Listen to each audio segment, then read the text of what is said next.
Hello, everyone, and many thanks for joining today's stream. News summary from Moscow program. Second news update, dear friends. Unfortunately, algorithm on YouTube crashed my first update. That was in walking talk style. I recorded the video in central part of Moscow. And if you have not seen it and if you will have a time, I will just let you know that there is a first update on the channel.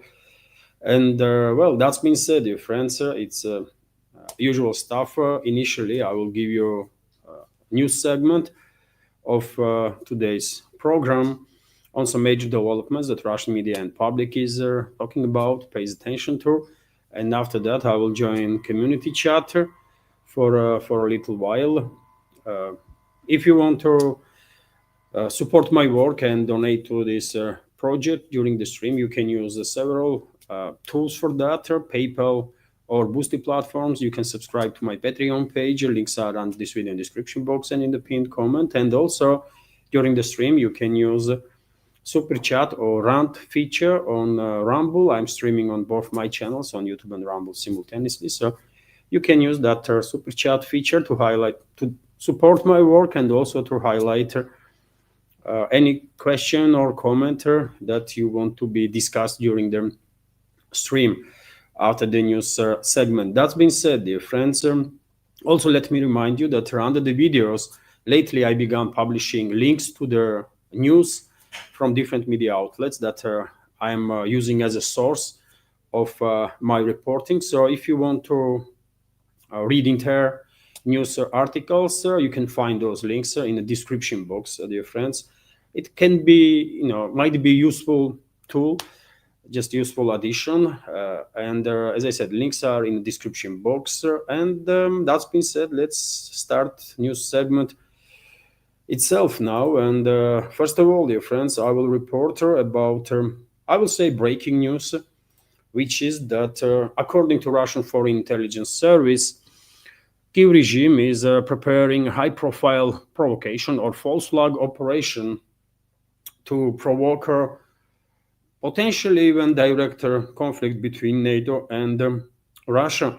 Provocation is planned on Polish territory. So let's go through some details here. Ukrainian authorities are preparing a new high-profile provocation to draw NATO into confrontation with Russia. The Foreign Intelligence Service of the Russian Federation, Press Bureau of Foreign Intelligence Service, issued a warning. And we have a quote from the statement: following the provocations Kiev regime orchestrated with the drones in the airspace of Poland and Romania, the Kiev continues to its attempts to draw European NATO countries into armed confrontation with Moscow. Another provocation is in the works, statement reads. And some details, basic details of this provocation, as SVR is reporting. The State Intelligence Directorate of the Ministry of Defense of Ukraine, or Main Intelligence Directorate, as it's also called, has developed a new provocation scenario in collaboration with the Polish intelligence services. So it's a combined false flag operation of Kiev regime and the Polish secret services and Polish, I guess, political leadership, at least, extremely Russophobic Polish political elites. Kiev plans to send the sabotage and reconnaissance group, allegedly consisting of servicemen from special forces of the Russia and Belarus, into Poland. So these are terrorists that the regime will send to Poland, will be disguised as special forces of the Russia and Belarus.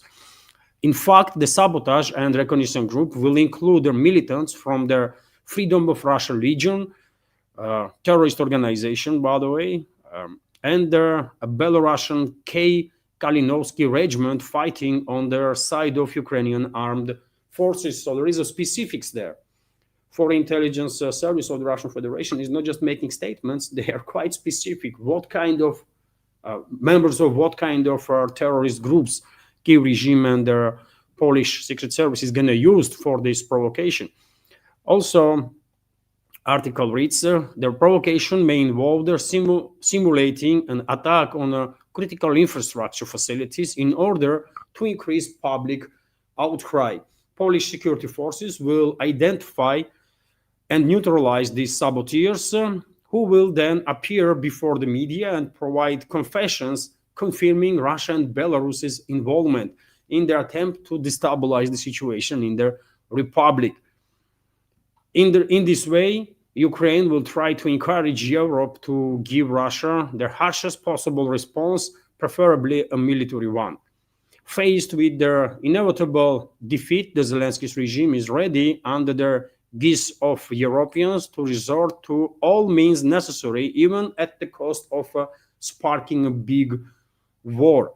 Statement of the Russian Foreign Intelligence said, and this morning, I also read some articles, by the way, according to which Russian security services already informed their Polish counterparts about this operation and let them know that Moscow is informed what their plans are.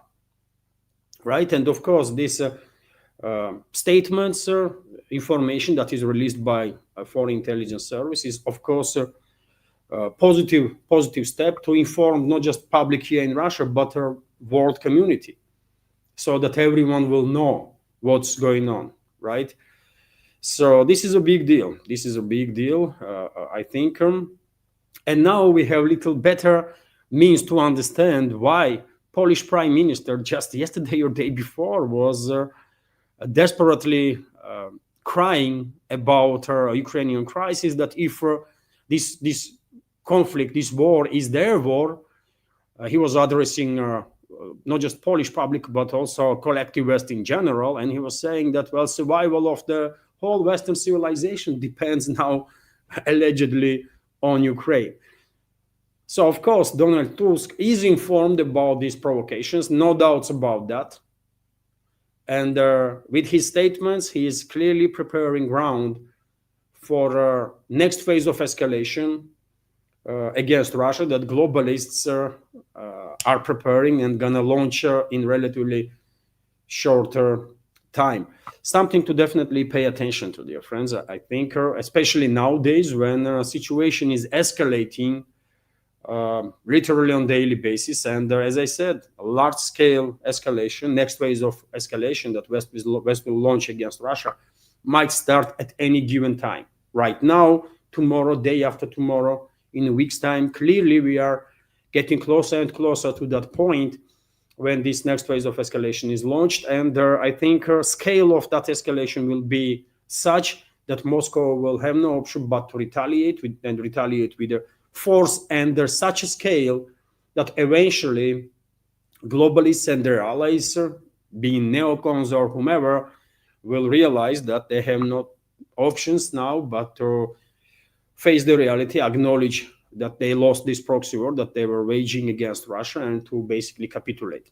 That's how things are going to go down. Meanwhile, dear friends, let me give you some more news. Well, this morning, RIA Novosti reported, based on Russian Defense Ministry, that 81 drones were intercepted by air defense systems on duty. Drones that was launched by Western-backed terrorist regime of Zelensky with assistance of NATO countries, of course, because Kiev regime itself has no means to have a flight path or targeting data for these drones. All this intelligence information is coming from NATO member states, primarily US and UK. I can give you some specifics there. France, 26 drones were intercepted over the Voronezh region, 25 over the Belgorod region, 12 over Rostov region, 11 over Kursk, 7 over Volgograd region. Basically, most of their drones were intercepted. Also, TASS news agency is reporting that Russian armed forces liberated Seversk Mali settlement in a DPR. This is a northwestern flank of Seversk city itself. Let me show you on the map, dear friends, this area. So this is Seversk, of course. Russian troops already are conducting operations inside the city. And this is settlement, tiny settlement, basically Seversk, Mali, tiny but very important right now, because if you take a look at the map, dear friends, this settlement is located almost in between Yampol and Seversk city on the northeastern side of Dronovka settlement. And of course, it's just logical that Russian troops will move towards Dronovka. Maybe already battles are taking place in this area. And simultaneously, dear friends, let me just share once again information that Russian troops already are conducting operations in Yampol, inside the settlement of Yampol, which is also located in between Liman and Seversk. So significant progress of the Russian armed forces in this direction. And when it comes to Liman, by the way, major stronghold of Kyiv regime in this direction, well, Russian troops are advancing on the northern-western side of Yampol too. And at this point, the Rilova settlement is already under Russian control. We have reports that Russian troops are moving westwards and already entered their Novosyolovka settlement. And I guess it's only a matter of maybe a week or two, I guess week, and Russian troops will begin operations in Drobisheva settlement, which is also strategical settlement right now, because once Russian troops will enter Drobisheva, one might argue that Liman will be in operational encirclement, because on one side there is a forest, and on the other side is quite a difficult terrain, and Kyiv regime will struggle significantly to rearm and reinforce its garrison in Liman. So some very significant developments are about to happen in northern parts of DPR. That's been said, dear friends, let's continue with some more news. And there was also reports. Unfortunately, I shut down the map, but okay, I will open it. So there was also reports, dear friends, that according to a number of Russian sources, Russian units north of Pokrovsk have regained their initiative and are expanding control of their salient, which was created by the breakthrough that occurred at the beginning of their August. Kyiv regime tried hard, send whatever reserves they had in this direction to push back Russian advance. And at some points, Kyiv regime's formations did manage to reclaim certain territories, but seems like this Azov brigade of the Kyiv regime, terrorist Nazi brigade of the Kyiv regime, was basically destroyed by Russian forces and initiative. They ran out of steam, these Ukrainian neo-Nazi terrorists, and initiative is in Russian hand. And their advance continues. And let me show you on the map, dear friends, area that we are talking about. So this is Pokrovsk Mirnograd agglomeration. Russian troops are operating in both cities, of course. And if you take a look, just look at this, dear friends. Agglomeration is in operational encirclement. This is the breakthrough area, right? And Kyiv regime was trying harder to reclaim this territory that is in a formerly gray zone right now, although it's controlled by Russian troops. They failed, and there are now Russian troops further advancing in this breakthrough area. And once again, just take a look at the Pokrovsk Mirnograd, dear friends. There is only one main supply and support line for garrisons of both Kyiv regime's garrisons in both towns, and this E50 magistral, E50 highway is under direct Russian fire control. It's only a matter of obviously time, and both settlements going to be liberated, as entire DPR, by the way. Hardly anyone who pays attention to developments and has any doubts about it.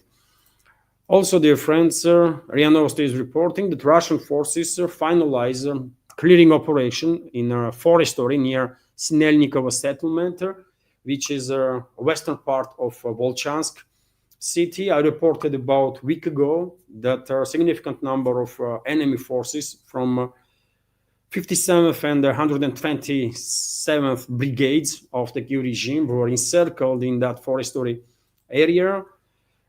I'm quite sure Russian troops give them opportunity to lay down arms and surrender. Some probably did, some refused, and well, eventually Russian troops began clearing operation. This forestry that you see on your map on your screen, dear friends, is the area that we're talking about. And today, media began reporting that clearing operation is basically finished, and encircled enemy grouping of forces was destroyed, neutralized. And I guess it's only a matter of 24, 48 hours now when Russian troops will regroup. Maybe they will conduct some rotation. Most likely they will conduct rotation. And in about a day or two, we will see beginning of the offensive operation of the Russian armed forces in Selnikova settlement itself, and also in direction of western parts of Volchansk, because this western part is basically bordering with this forestry where clearing operation was underway. So important developments there too. I think sooner Volchansk will be completely liberated from enemy forces. And now, dear friends, some other topics related to this proxy war that globalists, neocons, and their allies are waging against Russia. Nowadays there are talks everywhere about more long-range weapon systems to be delivered formally to Kiev regime to strike deep into Russian territory, including US-made Tomahawk long-range cruise missiles. And Foreign Minister of Russian Federation commented today on this matter. And let me give you some details of his statement. So Ukraine cannot be trusted to handle US-made Tomahawk cruise missiles responsibly. Russian Foreign Minister Sergei Lavrov warned on Tuesday. And I'm being honest, I don't really understand what this statement means. What weapons Kiev regime can be trusted with? Kiev regime is a terrorist regime. They should not have no weapons whatsoever. They should be in freaking jail, right? All of them, from Zelensky to last freaking Nazi there. But that's what Lavrov said. I don't know what he meant by this. During the press conference at the Valdai Discussion Club, Lavrov said Washington has not yet decided on supplying the long-range weapons to Kiev, noting that the US grants them only to a few countries, and that it is cautious about sending them to others. If they, Americans, consider Ukraine a responsible nation who would use Tomahawks properly, what this is, man? I don't get it. That would be a surprise for me, Lavrov added. And yet again, dear friends, I do struggle to understand this extremely diplomatic approach from Moscow, from high-ranking Russian officials, still to nowadays towards the Trump's administration. I mean, you tell me what you will make of this statement. I don't understand it whatsoever. Because yet again, I mean, what this means, if they, Americans, consider Ukraine a responsible nation who would use Tomahawks properly, what proper use of Tomahawks means? They're going to use it against Russia, right? All weapons they are getting, they are using against Russia. And there is no proper use of weapons in hands of terrorists. Everything they do is wrong and unjustified. Everything, literally, right? Those terrorists should not exist by now. All of them should be exterminated, right? From Zelensky to the last freaking Ukrainian Nazi and their freaking allies. But anyways, let me just read, by the way, because it is confusing to me personally. Maybe you have some different takes. So if they, Americans, consider Ukraine a responsible nation who would use Tomahawks properly, that would be a surprise for me, Lavrov added. He characterized U.S. public statements on the issue as signals meant to reassure Kiev's European supporters that Washington is listening to their opinions. Russian officials have long accused Ukrainian forces of misusing Western-supplied weapons, including for deliberate strikes on civilians and arming of paramilitaries linked to Ukraine's military intelligence, which Moscow designates as a terrorist groups. So yet again, I don't know. Maybe Lavrov is trying to. I don't even know, man, what he's trying here. I just don't know, man. I'm not gonna even. I guess. What is clear? What is clear is that Lavrov and a number of other high-ranking officials here in Russia still maintaining this very kind of polite or diplomatic, extremely diplomatic approach towards the Trump's administration. This could be justified by attempt to basically keep US out of this conflict as much as possible. Maybe that's the calculus. That's why Moscow is this cautious and polite in regards to Washington. But yet again, they are openly talking about transferring nuclear-capable Tomahawk missiles, by the way. I mean, this politeness and this extremely diplomatic approach is clearly not working, man. It's clearly not working, and maybe it is time to change the tune, because how long Moscow going to pretend that U.S. administration is sort of a neutral or the friendly? It really makes no freaking sense, man. Yet again, we only know what is available for us from open sources, and our judgment could be, could be mistaken. Obviously, we don't know all the information that is available for high-ranking officials that have access to classified one. But nevertheless, it looks weird when Washington is escalating against Russia literally on daily basis. Very strong statements are coming from Trump, his team, right, against Russia. Very hostile statements, very hostile policies being adopted. It's not just a conversation around Tomahawks, but I remind you, dear friends, just like 10 days ago, U.S. administration approved $5 million military aid package to Kyiv regime. Mark Rutte, NATO Secretary General, also about like week or 2 weeks ago, stated that $2 billion were already allocated for more military aid for Kyiv regime.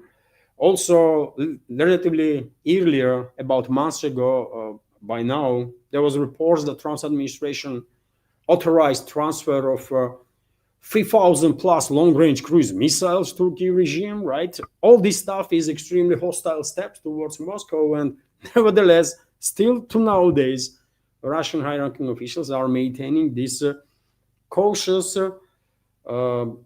somewhat polite attitude towards Trump and his administration, which I don't know, man, which is yet again maybe justified, because I guess Russian leadership has information that we don't. But from outside, it does definitely. From outside, I mean, for people that only can judge based on open sources, I mean, for us, all this stuff looks so freaking weird. And yet again, question is how long Moscow gonna treat Washington, U.S. administration, as if they are truly neutral or the friendly towards Russia. They are not, right?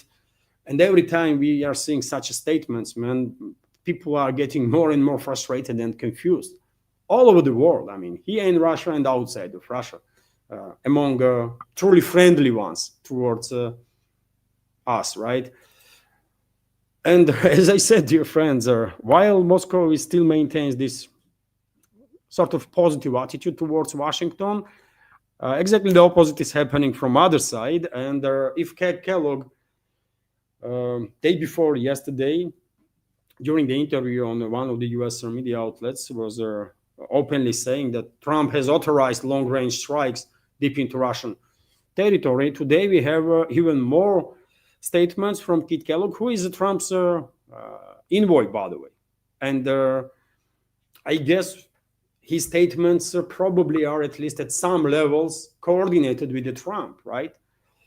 And let me give you some short clips of statements that Kellogg made. For example, on topic of Tomahawk missiles. Missiles to Ukraine was brought up by President Zelensky to President Trump at the UN General Assembly last week in New York City.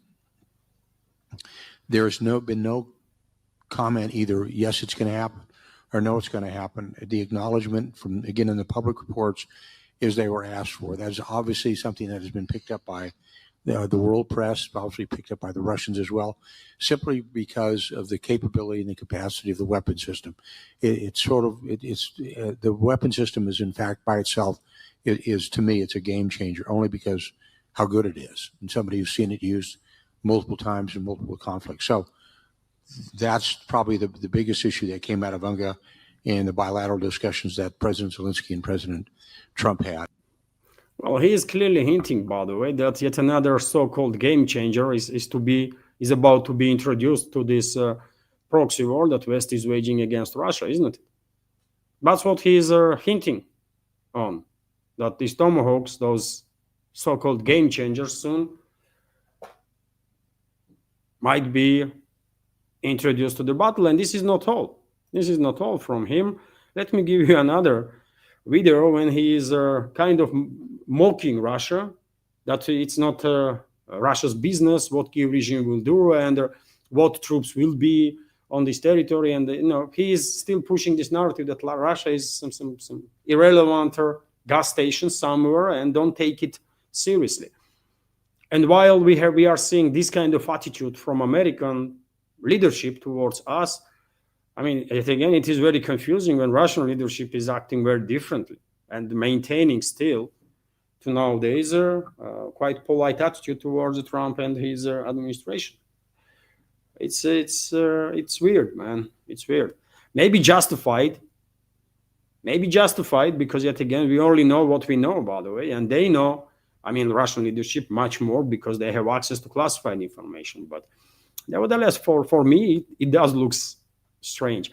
And let me give you this another video. Okay, you want to put troops out? That's a Ukrainian decision.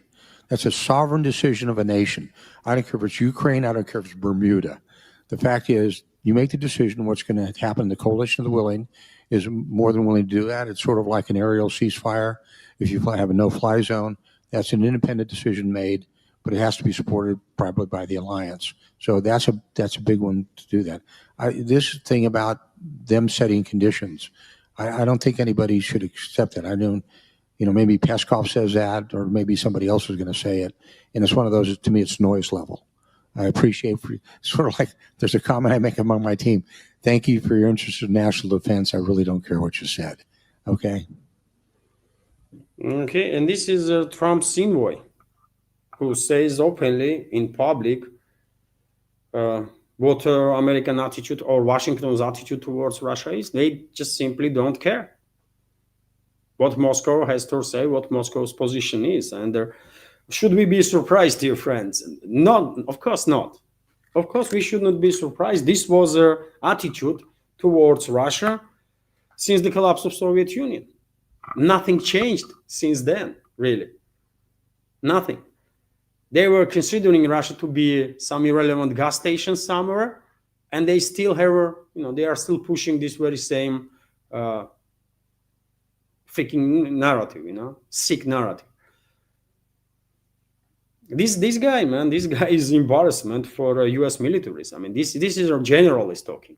Formally, I don't know how this person, Kat Kellogg, become a general, whose boots he was kissing, but or maybe not just boots, by the way, but he was a general in U.S. Army. This freaking moron.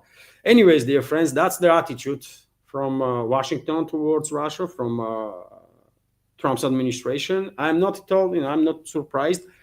Only question I have about, attitude of Russian leadership towards Trump's administration. When Moscow gonna treat Trump and his team in the very same way as they were treating Biden and Biden's team, because Trump clearly is a Biden 2.0, even worst iteration, some might argue.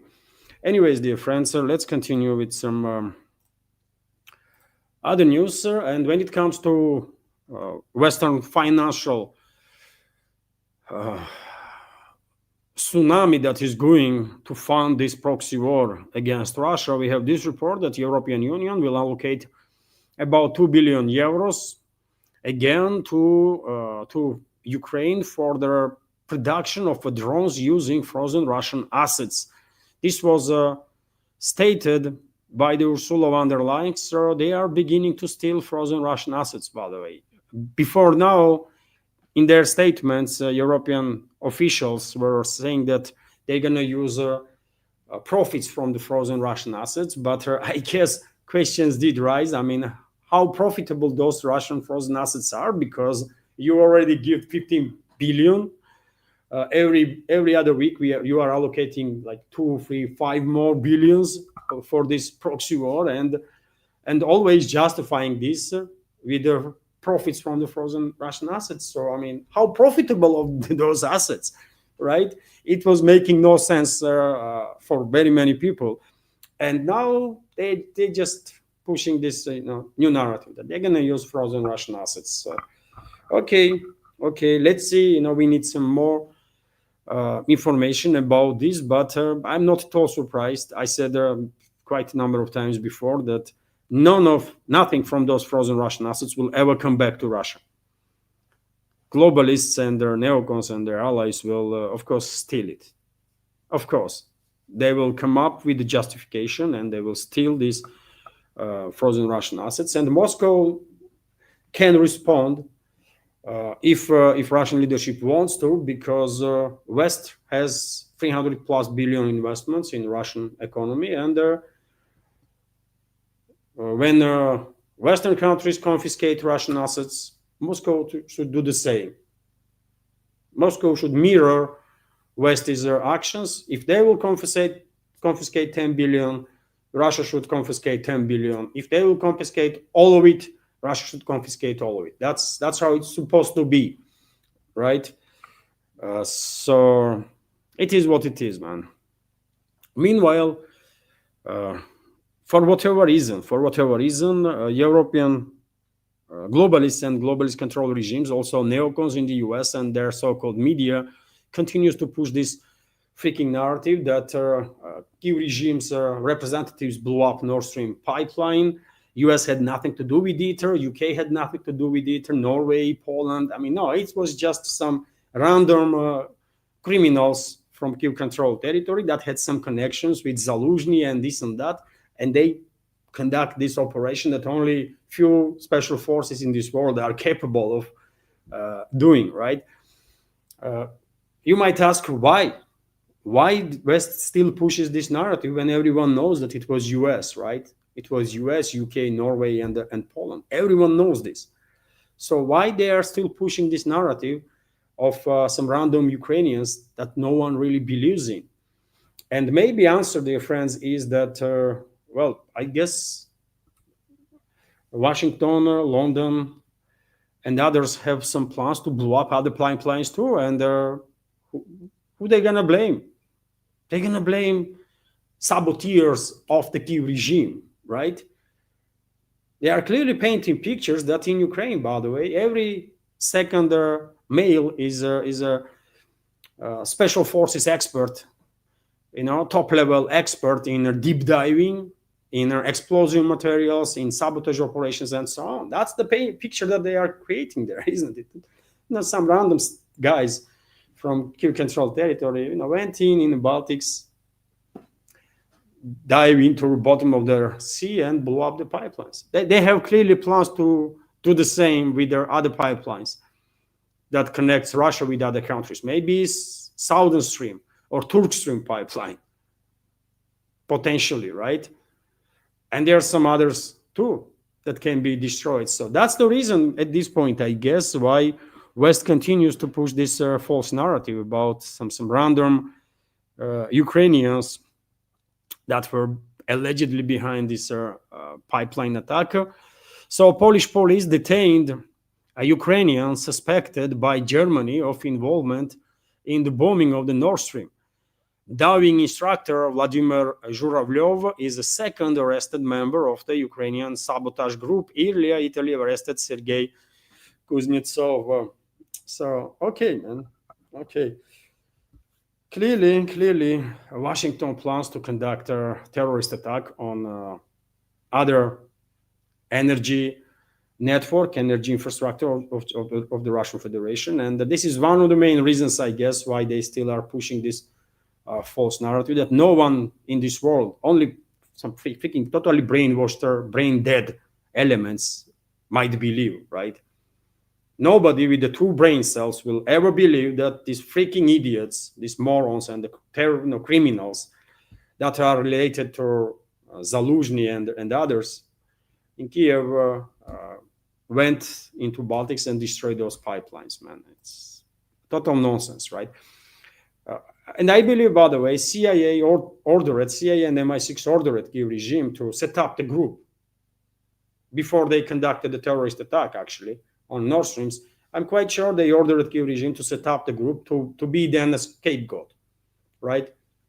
To set up the group, which will be then blamed for these attacks, to divert attention from US, UK, and others that actually did it, right?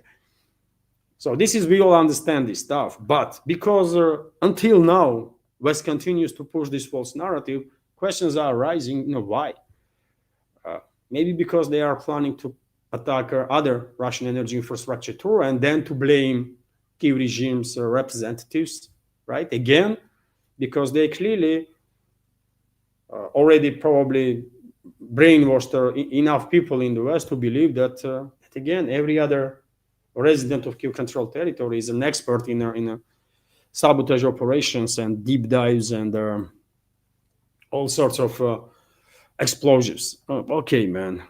Okay. Meanwhile, when it comes to Ukrainian terrorism, by the way, take a look at the picture here on your screen. This is an unmanned boat packed with explosives, right? That was catch in Turkey. Explosives, packed with explosives. This drone, Kiev regime's drone, was found off Turkish coast. The Ukrainian-made suicide drone carrying 300 kilograms of explosives was found drifting off the Black Sea coast near the Turkish port city of Trabzon on Monday night. Haberturk outlet has reported local fishermen caught their object believed to be a foreign origin in their nets and hauled it to a port. They were very lucky, by the way, that this freaking drone did not explode. Otherwise, 300 kilograms of explosives is going to do some serious damage, isn't it? Trabzon's governor's office said in a statement on Tuesday, security measures were taken and elite Turkish underwater defense diving teams, along with other security services, were called in. It said the office also warned citizens not to interact with this type of objects if they come across them. And it's only a matter of time, by the way, because of this massive use of not just British, this is British drones, by the way. If you think this is a Kiev regime, those morons that are building this stuff, you are mistaken. This is British drones, right? They might be assembled in a Kiev-controlled territory, but that's what UK does. And all these maritime operations, terrorist operations, all the terrorist activity of Kiev regime in the southern sectors, in the Black Sea and on the southern sectors in general, is orchestrated by the UK, by British secret services and militaries. I mean, we all know this, right? We all know this. And it's only a matter of time, and tragedy gonna occur, by the way. These loose drones of UK or maritime mines gonna hit some civilian vessels. I mean, fishing boats or merchant vessels, and they're gonna be some ecological disaster, and of course there is high risk that there are gonna be some serious casualties as a result of this terrorist activity of the UK and the British proxy Kiev regime. It's only a matter of time. Can you imagine what would happen with a, let's say, cruise liner if it was hit by this maritime drone, which was packed with 300 kilograms of explosives? Can you imagine what would happen to a cruise liner? It would freaking sunk, man. hundreds of people, potentially thousands of people could die. That's what UK does, man. That's what British government does, right? That's it, man. Also, dear friends, this morning in the first update, I did mention that Russian president signed a decree on the autumn conscription from October 1st to December 31st. 135,000 people will be conscripted into the Russian armed forces. This is, as you know, conscription is mandatory here in Russia, and conscription is happening on autumn and in the spring, right? It's a seasonal stuff, and 135,000 people will join Russian armed forces. Of course, most likely, Kiev regime's propaganda, Western propaganda, will use this information to push their yet another false narrative that Russia is conducting mobilization and they're going to mobilize 130,000 troops and that kind of garbage. This was the case every time conscription was taking place, seasonal conscription. And this is all fake news, dear friends. Russian general staff before and now too made it clear in its statements that conscripts not going to serve in a zone of special military operation. Conscripts not participating in the zone of special military operation. Russian troops that are on a line of contact are troops that have signed their contract with their defense ministry. It's contractors, professional troops, right? There are no conscripts there. I'm just sharing this information because most likely there are going to be speculations again in the West. So in case you come across of such speculations, you will know that it's just a seasonal conscription and it has nothing to do with mobilization. If it comes to mobilization, by the way, if it will be needed, I said many times before, me personally, I'm a reservist, right? And once conscription starts, I will check every freaking day my mailbox to make sure that I'm not gonna miss later from conscription office. If I'm gonna be conscript, or mobilized, I'm gonna go, of course, and do my best as a serviceman. And I think vast majority of people here in Russia has very same attitude. If it's needed, if it comes to mobilization, well, let's do it, man. Let's do it, and let's start from me. I mean, I'm like 48-year-old, right? I have lived my life.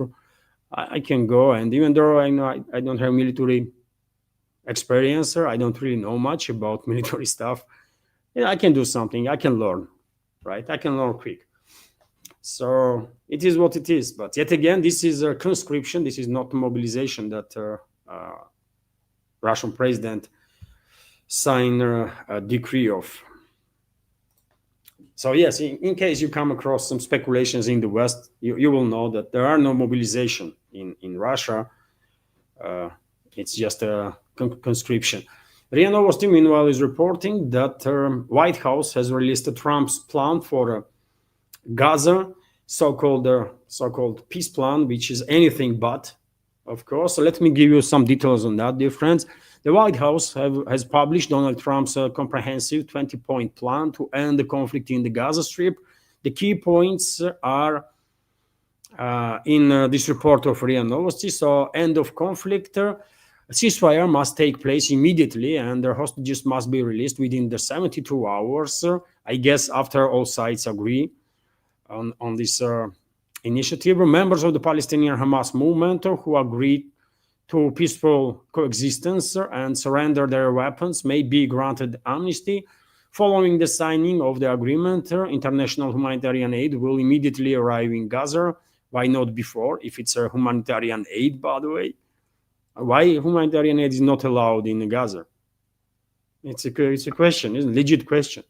Including for restoration of infrastructure, United States is initiating dialogue between Israel and the Palestinians to reach an agreement on the political prospects for peaceful coexistence. Residents of the area are encouraged to stay and will not be forced to leave.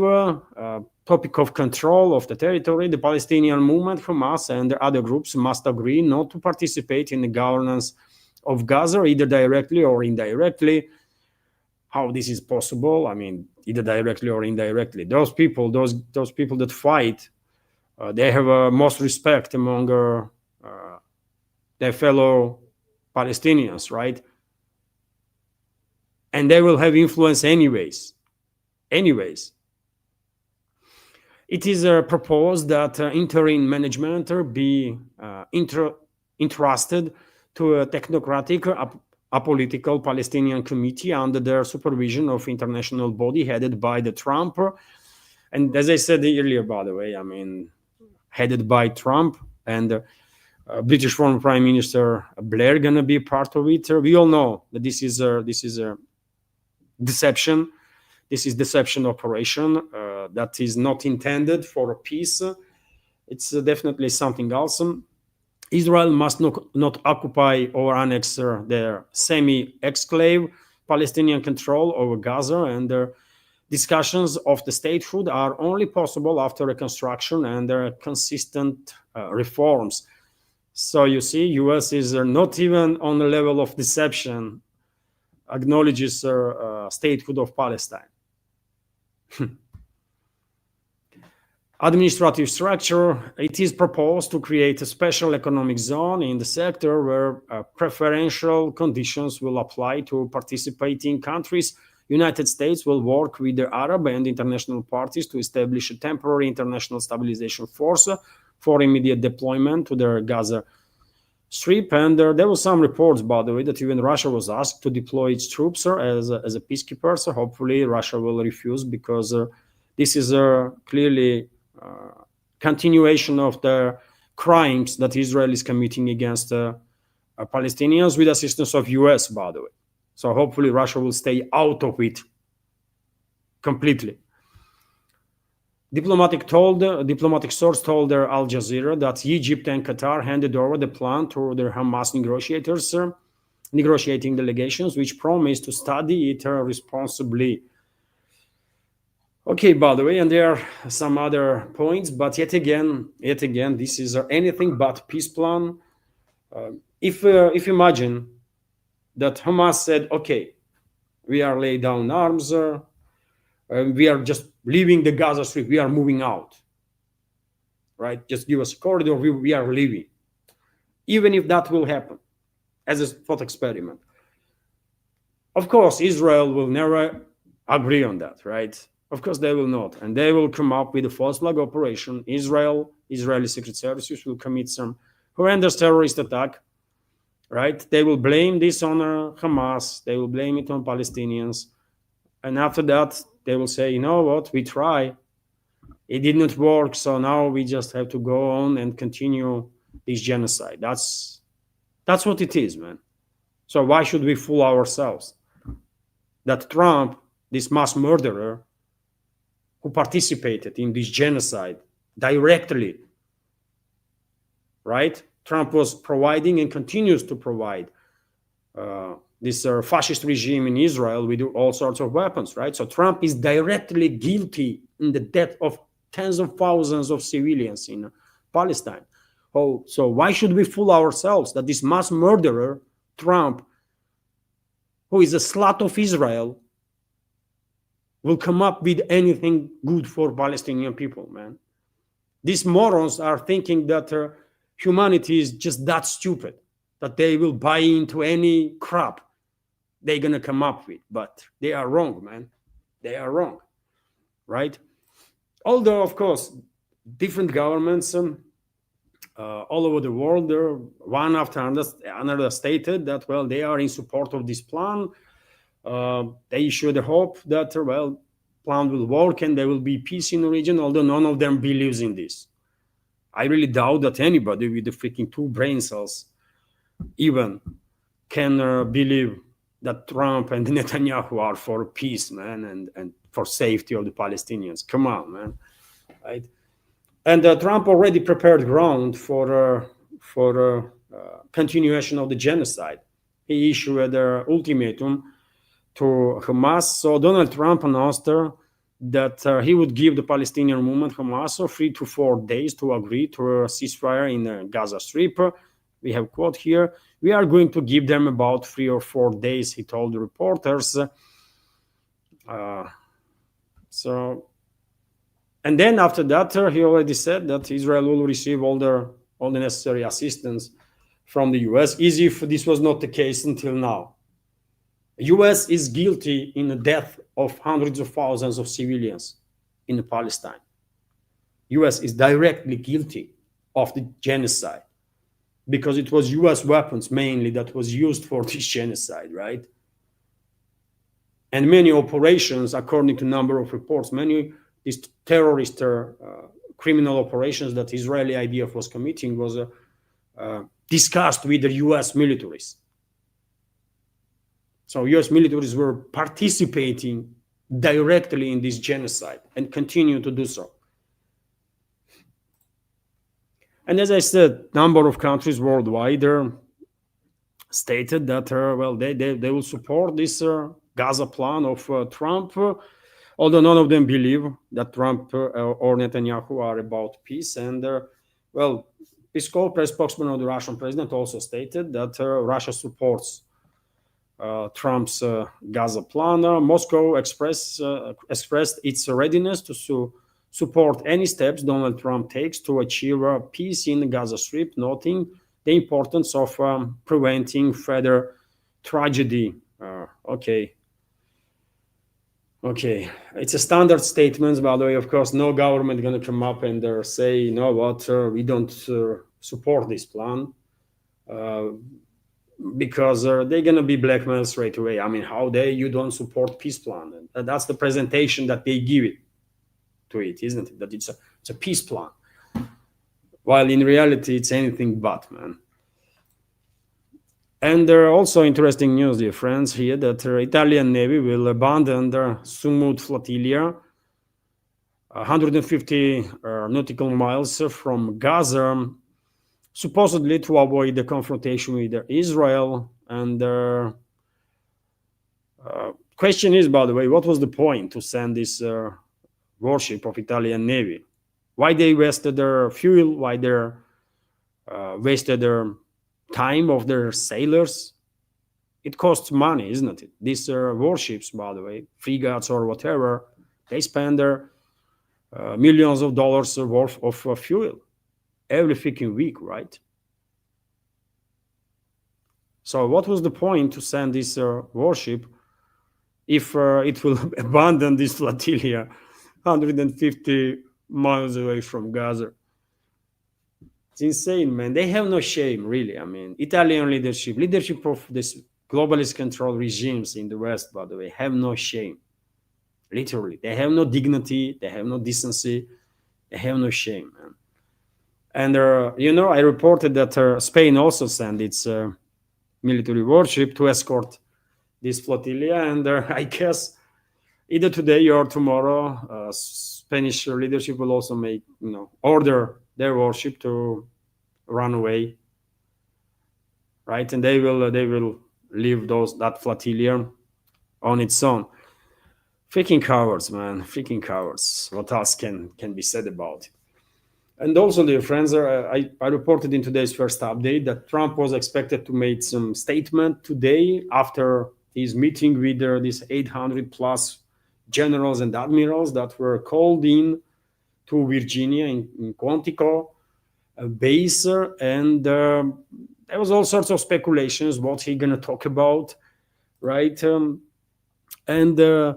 Well, meeting had happened. I saw at least some fragments of a statement that Pat Hexed, head of Pentagon, made. He just talked some nonsense, right? Mainly brag about how tough they are and how they're gonna kill everybody, smash everybody, and that kind of stuff. He also brag about removing from Pentagon all this woke garbage. Okay, on that sense, okay, congratulations. Really, I mean, that bullshit was just really too much, I guess, right? That's something positive, but otherwise, it was just empty statements, like nonsense, right? Garbage. And then Trump also gave his speech before these hundreds of generals and admirals, and you know what, dear friends, I fell asleep.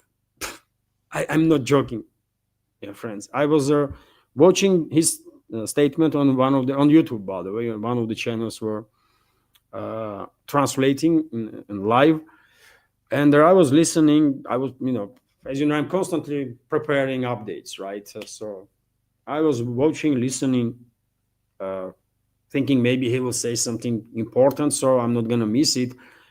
And it was too freaking boring, so boring. I fell asleep. Really, really. I slept for about hour or something, right? And when I wake up, I did check the news, dear friends, and as I said, it was a freaking boring stuff that Trump come up with, as it was the case in regards to statements of Pat Hexet too. A number of channels, by the way, on Telegram shared there some key points from Trump statements, for example. Let me give you some of it. Now, so Trump still considers a meeting between Putin and Zelensky necessary.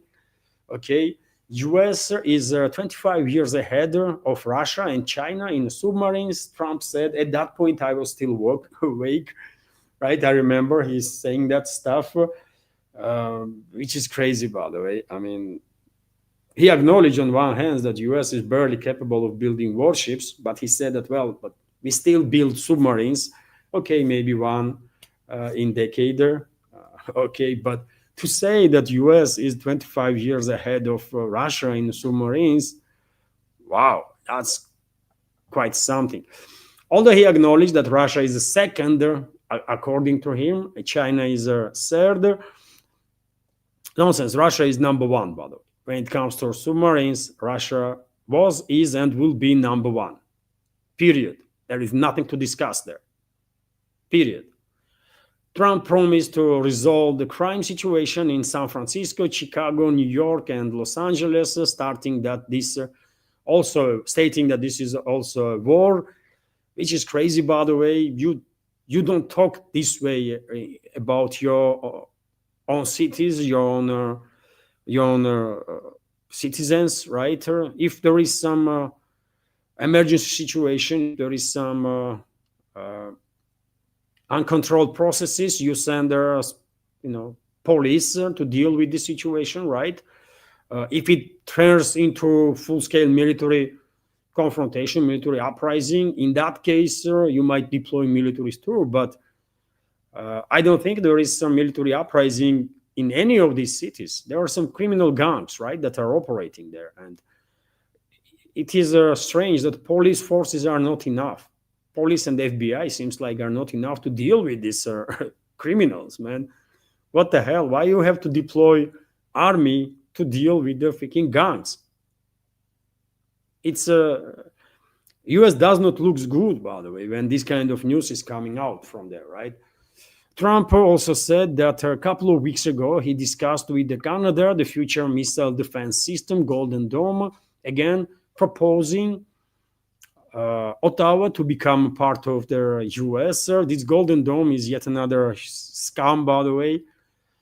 They're going to use this program to allocate hundreds of billions of dollars to a military-industrial complex. That's all, right? You cannot protect US or that large territory, by the way, right? With their air defense systems, 100%. It's just technically not possible, right? So this Golden Dome topic is a complete scam. The Trump administration is discussing the construction of the new battleships, which is insane, by the way. Clearly, due to, I don't know, man, some extreme levels of narcissism, Trump probably thinks that he is a freaking genius or something. I mean, because he is talking with a certainty about topics that he has no freaking idea about. What battleships, man? What freaking battleships? Aircraft carrier strike groups are now extremely vulnerable. Aircraft carriers are basically obsolete. And he is talking about battleships. Why? Because maybe, he saw some movie, Missouri or something. He saw a Missouri battleship, right? That's stationed in Hawaii or somewhere. And maybe he liked the vessel and, let's build these vessels with the big guns, man. I don't know. This is crazy. So, okay, let them build battleships, man. Let them build battleships.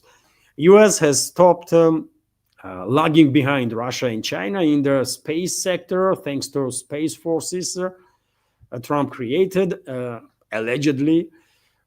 Near next year, the US will receive a military budget of $1 trillion. Trump also bragged about that, if there is anything to brag about it, by the way.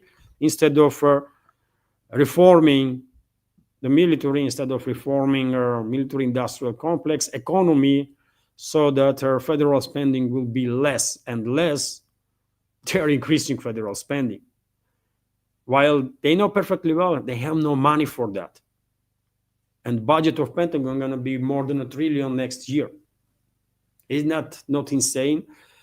Trump also stated that under Biden, the US give all weapons to Ukraine, leaving nothing for themselves, which is a big exaggeration, of course. But anyways, as I said, it was boring stuff, man. And I still struggle to believe that all this meeting of these 800 generals was only organized so that Hexet and Trump will give these boring speeches.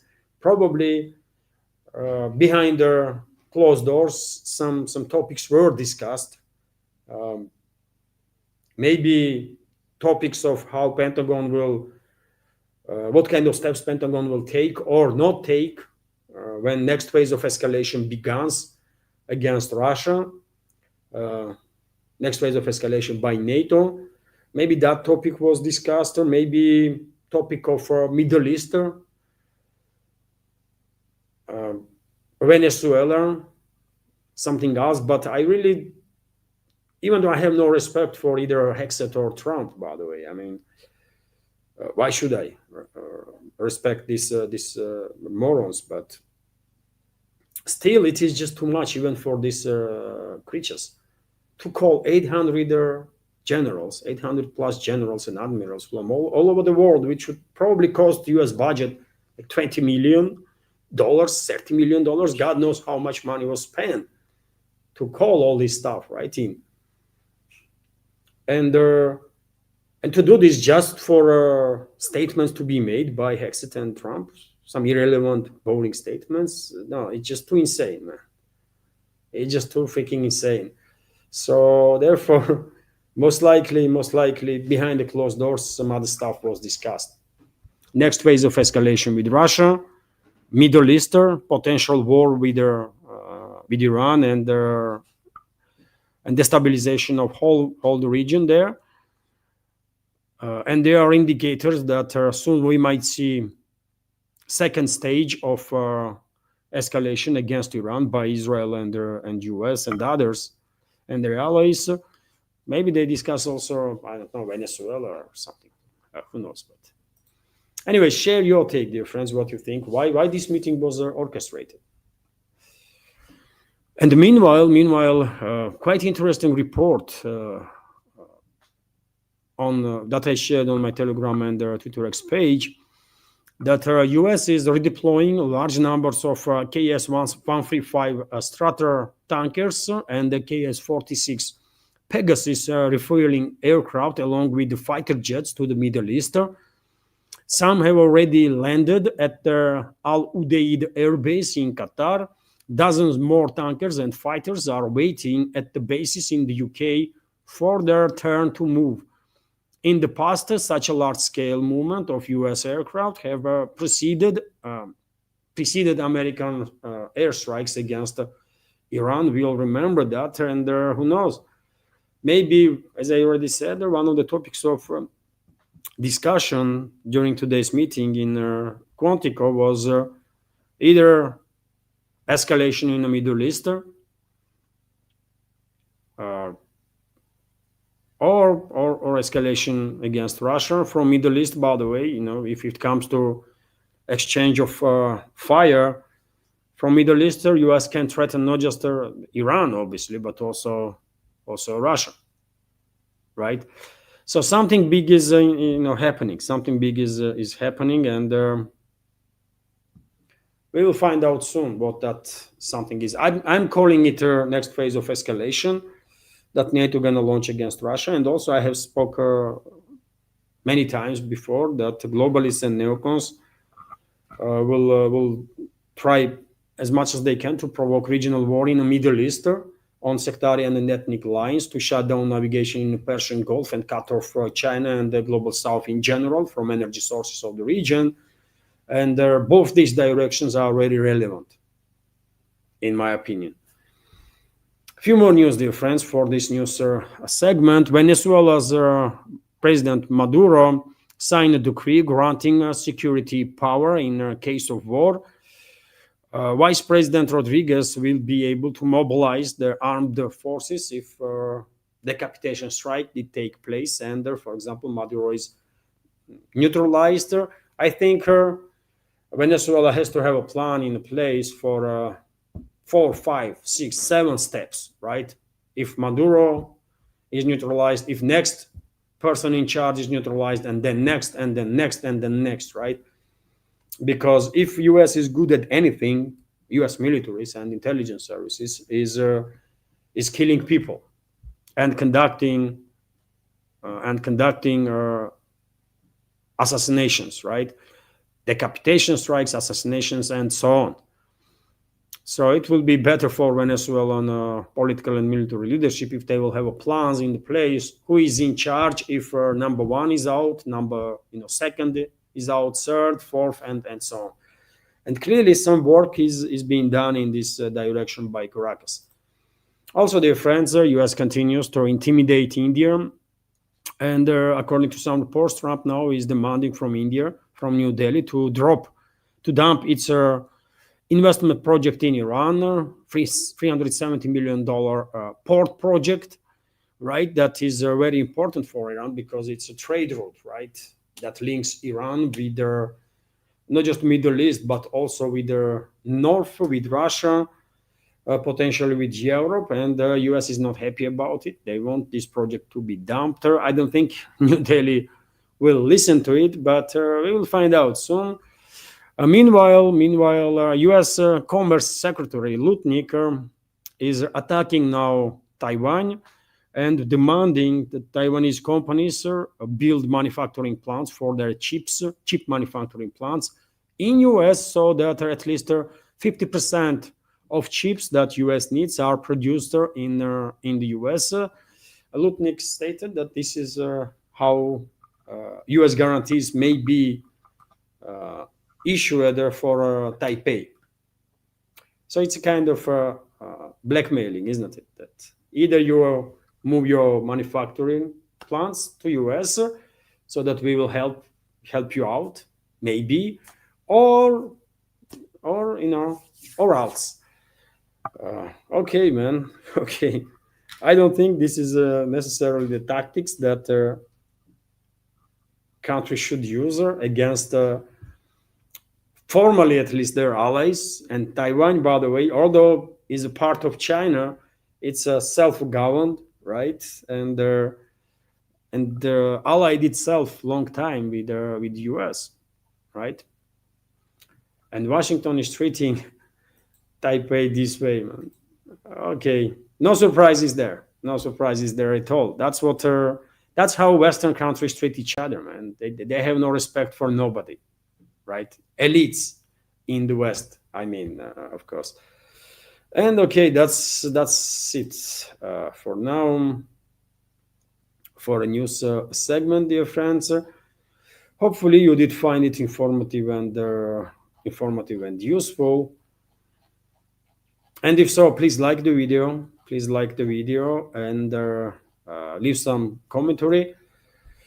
Unfortunately, yet again, it's online. We did not reach 100 even on YouTube. I cannot see how many of us are on Rumble. There was no super chat. There was no. Oh, was there a super chat or no? There was no super chat.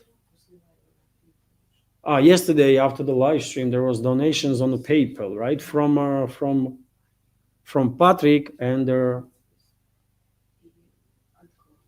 from Patrick and Klaus. So thank you very much, Patrick and Klaus, for your donations yesterday after the live stream. If it was during the live stream, I would of course highlight, but it was after live stream ended. So thank you very much for your support. And Well, today there was no donation or no super chat, and therefore I will join community chat now for a little while, and that's about it. I'm a bit concerned, by the way. I'm a bit concerned that during the live streams, we were barely reaching like 70, 80 members on YouTube online. Uh, Today, Anya is telling me that at some point we did reach 110. Okay, this is second week. Maybe we will, I will continue do this second live streams at 10 this week, and maybe even next week. But if nothing changes, then I guess I have to change time, because whenever I have a live stream early, like 11 a.m. in the morning, or 12 or 1, even 3, hundreds of members of community are joining live stream. In the evening, numbers are very low, and I don't really understand why. Maybe because big channels also are streaming this time. But anyways, okay, let's I will just remind you, dear friends, that if you want to donate to this project to support my work, you can do it through PayPal platform, Boosty platforms. You can subscribe to my Patreon page. First news updates are published initially on Patreon, and after a couple of hours on YouTube and Rumble. So this gives the Patreon and Boosty communities early access to first updates, and also I'm gonna have some additional content too on Patreon and Boosty. Links are on this video in the description box and in the pinned comment. And during the live streams, you can use, of course, this super chat feature or rant feature on Rumble to donate and to highlight some question. And also, you can become premium subscriber on Rumble. Today, I tried, dear friends, to publish video for premium subscribers on Rumble, but when you are trying to open the page where you have just two segments, like upload video or go live, there is nothing there to upload video for premium subscribers only. I don't know how to do it, man.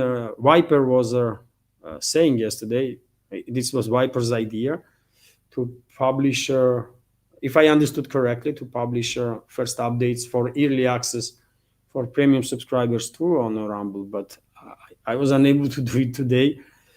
I don't know. I was searching for videos, explanations for that, but I did not found none. Anyways, let's have a chat. By the way, I can see a question from Viper.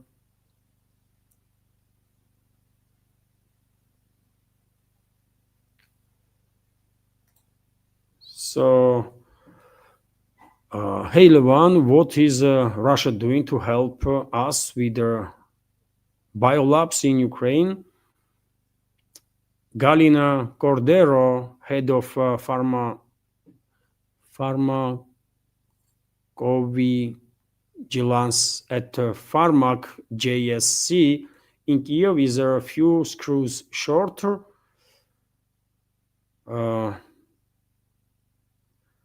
I mean, Viper, I'm not sure I understand the question. But when it comes to US biolabs, US military biolabs on Kiev control territory, significant number of them were moved out of Kiev control territory to mainly to some African nations.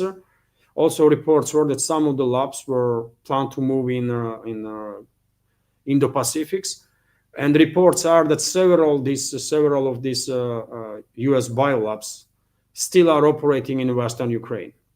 There are such reports too, but obviously it's hard to know for sure because I'm not there, isn't it? So that's what I know about it. Rest is I don't know. It's not good, anyways. I mean, those biolabs are doing nothing good for sure.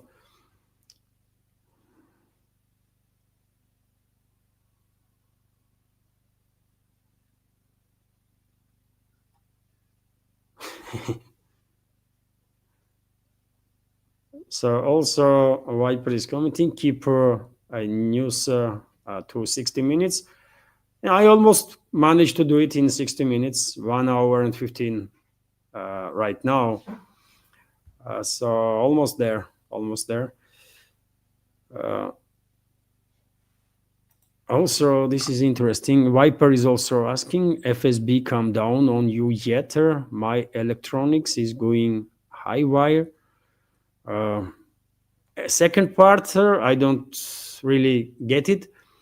But first part, why would FSB waste time on myself, friends? I mean, you told me they are busy every single day. They are conducting operations to neutralize some terrorists that are endangering people here in Russia. So they have no time to waste on some bloggers and citizen journalists. Man. They are very busy people, right? So it is what it is. What surprises me, is that none of the Russian media outlets, in my updates, I'm mentioning in every update, I'm mentioning this news agency or this newspaper or something as a source, right? And what surprises me, unfortunately, is that none of these media outlets have any care to be promoted on English language channels. None of them contacted, offer rather, I don't know, advertising contract or something. I'm advertising them, isn't it? Whenever I use the information from Kommersant newspaper, for example, how many people learn about Kommersant newspaper from my channel, for example? I guess hundreds, right? Thousands potentially. In English-speaking community on YouTube and Rumble, for example, right? RIA Novosti and TASS News Agency, okay, that's a relatively well-known leading news agencies. But nevertheless, I'm using their news too, also Interfax, Vzгляд newspaper, and rest, right? How come that none of them, for God's sake, man, even try to contact and to offer some assistance, man, right? Advertising contract would be nice. I'm advertising them anyways, indirectly. This is part of a job, right? When you talk about news, you need to say source, and it is becoming advertised. And none of them freaking care, man. It's unfortunate. This project would be in much better place if, I don't know, RIA Novosti or TASS or Vzгляд or Kommersant or Interfax or RBK or any others, man, would give me some advertising contract. I will use their news more often in return, but it's not happening.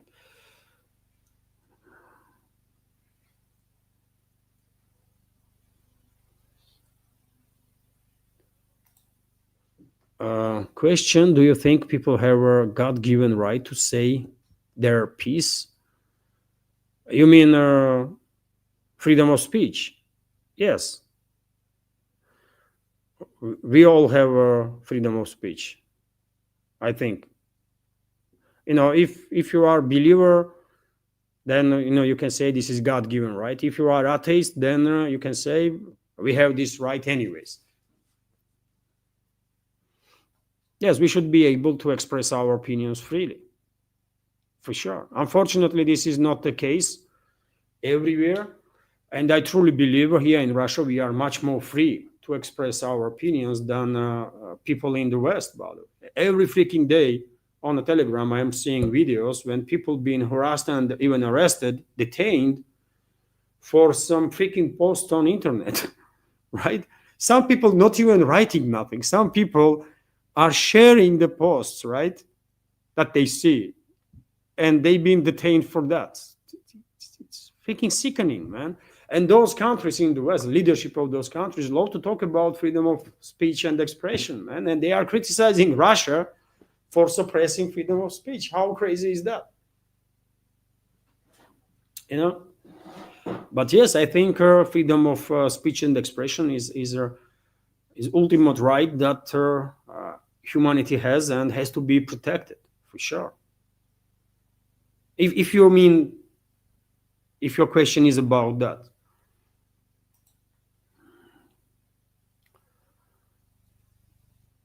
Once again, hello, dear friends, and thank you very much for your attention. And I'm scrolling now, dear friends. If I see questions directed to me, I will try to react. I see comment from Nikos.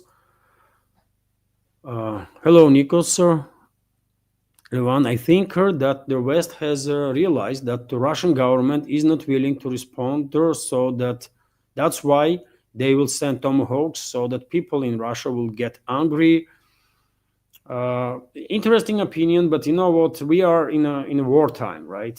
West is waging war against Russia, and even if some decisions of the government are frustrating, and it is, sometimes, it is the case. For example, in today's program, I expressed my frustration about this still unchanged attitude, extremely polite attitude of Russian government towards Trump's administration, which is, I don't understand it, man. Right? Initially, okay. Let's give them a time. That was a justification, right? That anyone could come up with. Just let them, have some time, and they will de-escalate. If you were thinking that Trump is honest in his statements that he wants to de-escalate, or his team, right? But 8 months has passed, by the way, since Trump is in office. 8 months, and policies. When it comes to, let's forget about statements. Talk is cheap, but let's take in account policies. Policies that was adopted by Trump's administration is basically even harsh, even more hostile against Russia than Biden's administration, because Biden never authorized 3,000 plus cruise missiles to be transferred to Kiev regime. Can you imagine 3,000 plus cruise missiles? Trump did it. Trump also allocated an volume of weapons, which is also factual, right? Just recently, another military aid package for $500 million. And also now talks are about Tomahawk missiles. Nothing to be said about all the long-range strikes that Russian air defense systems are dealing on daily basis, that are conducted with direct involvement of US militaries and intelligence, because they are main source of flight path, targeting data, satellite navigation, right? Satellite intelligence. The UK on its own has no such capabilities. US does, right? So when you take into account policies of the Washington, it is becoming clear that Trump is a 2.0, Biden 2.0, right? Extremely hostile towards Russia, extremely dangerous, he and his team.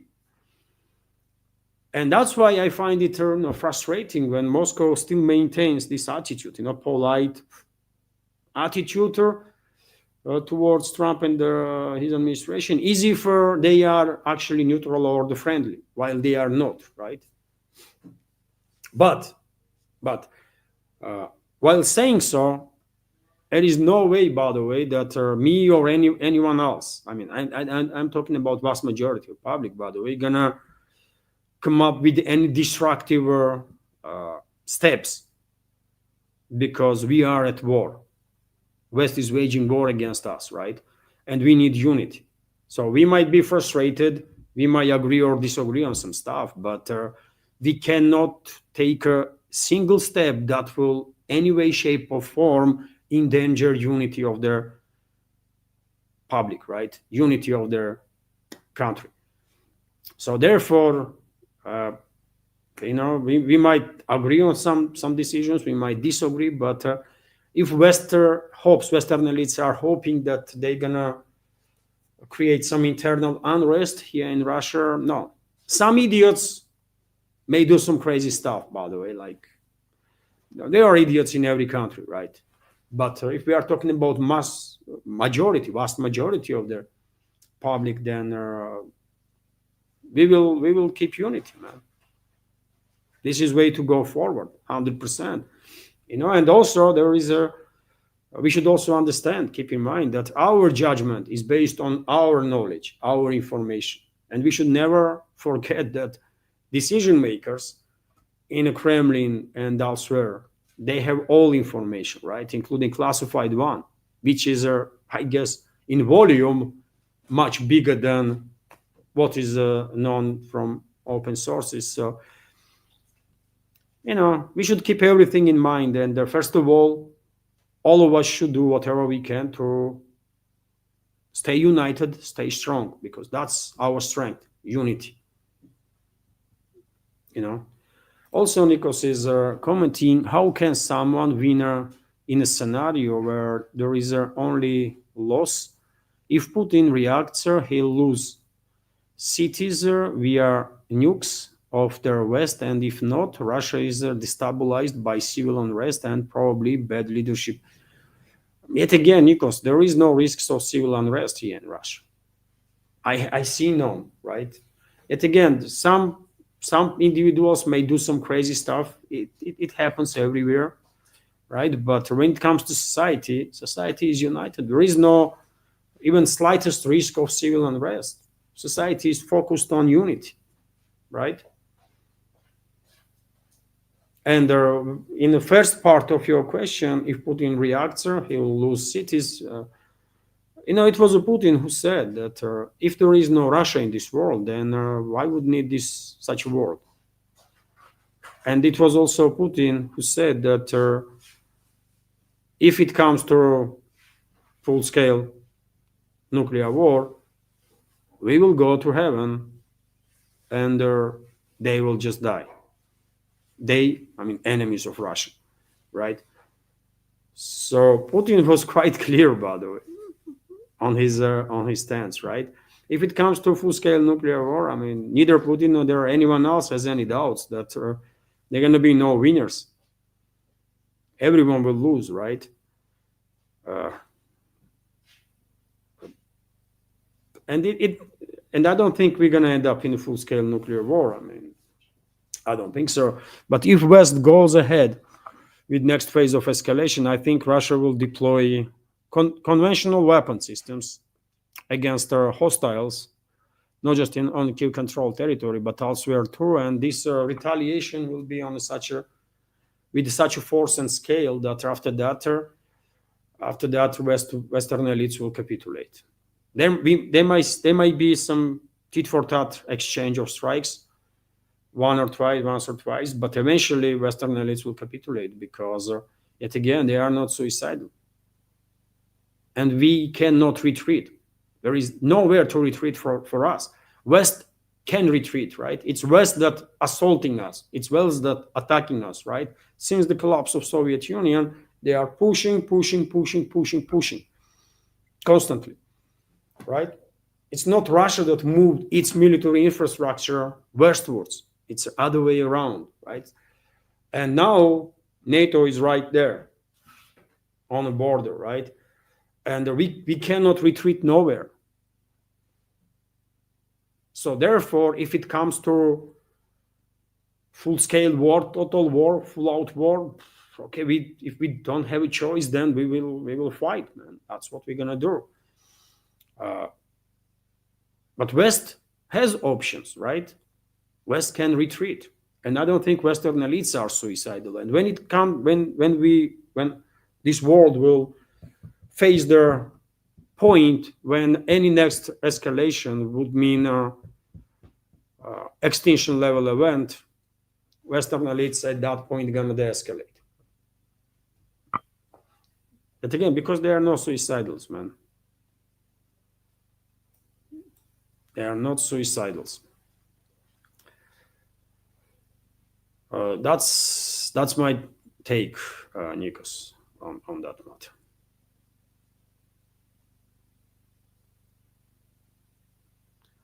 Also, Alexander G is commenting, there is no way Ukraine's military can use Tomahawk. It has to be operated by US specialists. I agree with you 100%. 100%. I mean, all these long-range weapon systems, by the way, are prepared by Western militaries. Not just and Tomahawk is not going to be any different than Storm Shadows are. Storm Shadows are prepared for a launcher also by British specialists. Storm Shadow is British cruise missiles. Scalp PGs are prepared by French specialists, right? Because Kiev regime cannot operate with those weapon systems. Flight path, targeting data, programming has to be done by specialists of the countries, right? Because it's a sensitive information. They're not going to share this information to some representatives of the Kiev regime. There's no way, by the way, right? And same can be said about, of course, ATACMS missiles, US-made ATACMS missiles, and Tomahawk missiles, if those missiles will be deployed. And that's why everyone understands that NATO is directly engaged in this war against Russia. Just because they did not declare war openly and they did not send their troops openly to fight us, it does not mean that they are not engaged. Of course, they are directly engaged, while maintaining this plausible deniability somewhat, and that's why this war being called proxy war.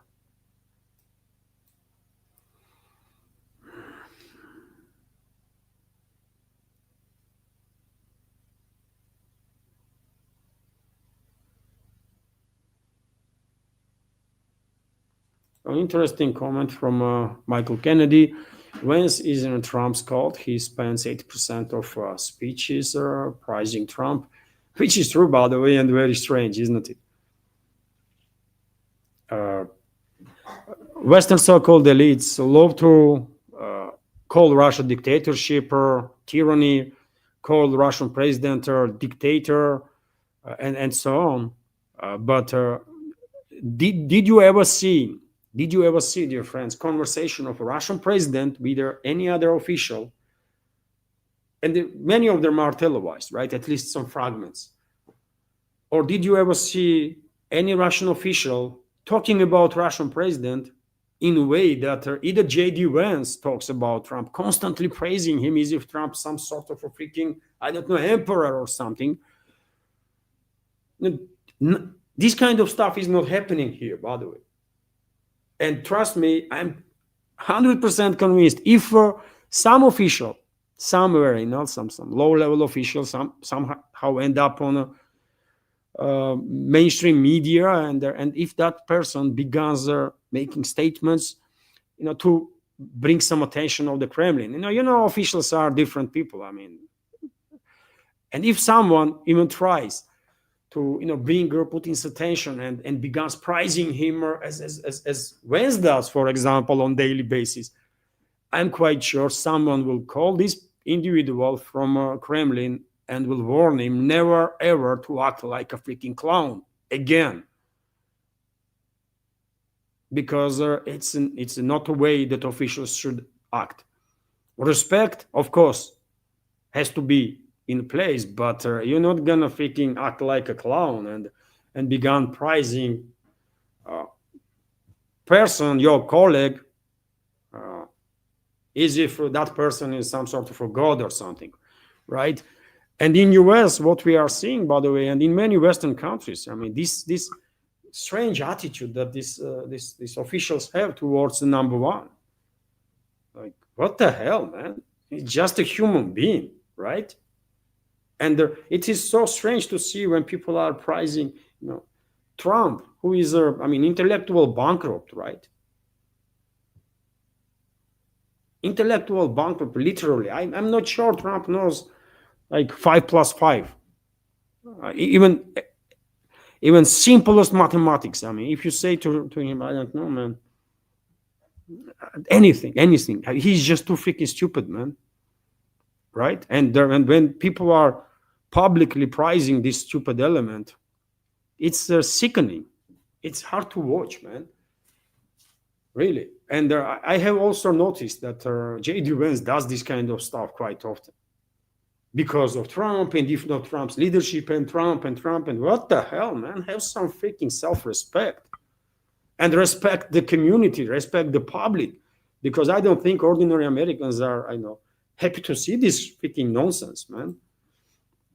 So I agree with you, Michael, absolutely. I mean, this is some crazy stuff, and it's Western elites that are calling us a dictatorship, man.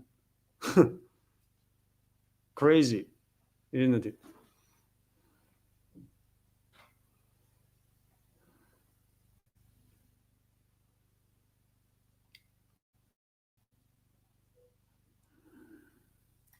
I saw a question, dear friends, from Sandra Savir. Do you think that Russian politicians can stop the Western leaders from lying?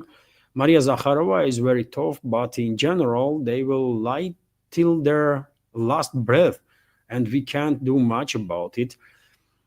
And and I agree with you. I don't think Russian politicians can either advise Western leaders or to influence Western leaders so that they will stop lying.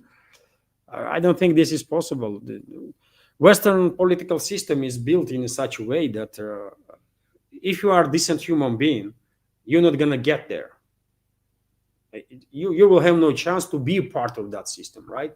So only compromised, corrupt individuals are in that system.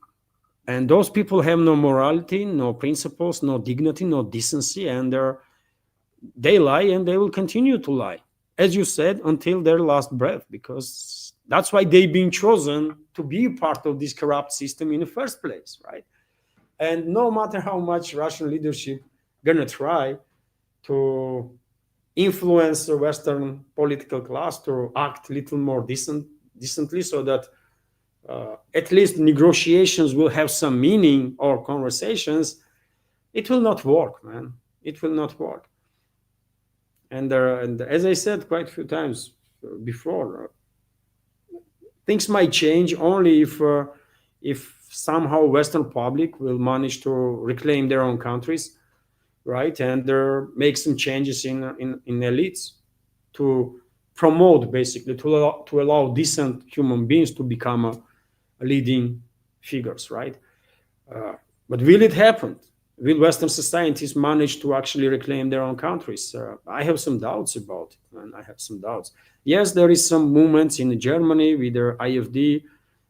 In UK, by the way, Reform UK Party is most popular right now, and there are some movements in France too, some other countries. But question is, are we sure that behind these parties, by the way, are not the very same globalists and other groups of influence that are behind other parties too?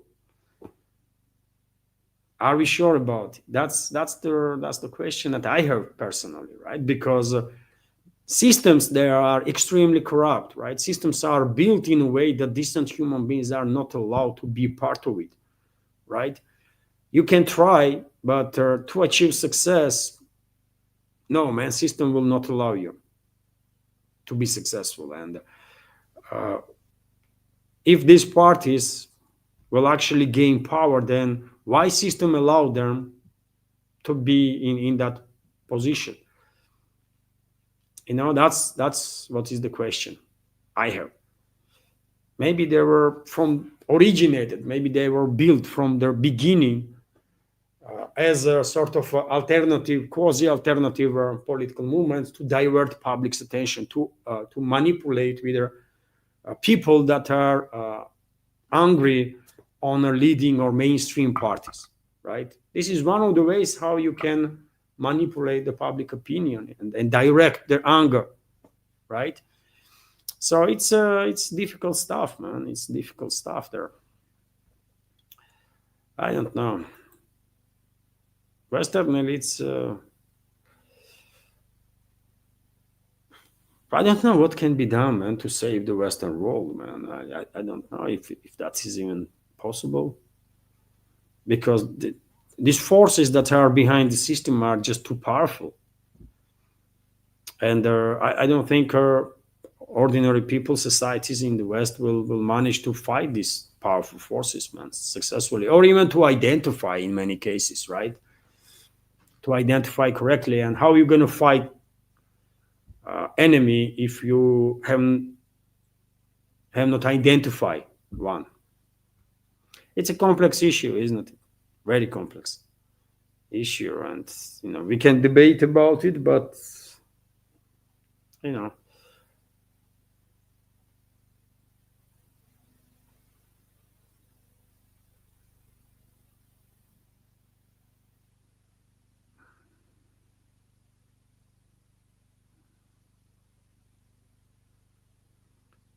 also a question from Sandra severe. Did you see a short video of a Texas poll YouTuber apologizing to the whole world because of the embarrassment of the USA representatives, especially Trump? Many Americans are apologizing. I have not. I'm not sure. I have heard about this YouTuber, Texas poll. I will Texas poll, right? I will search right now and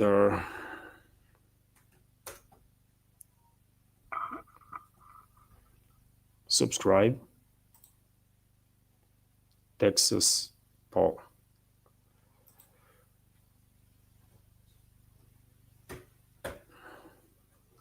Okay, let's see.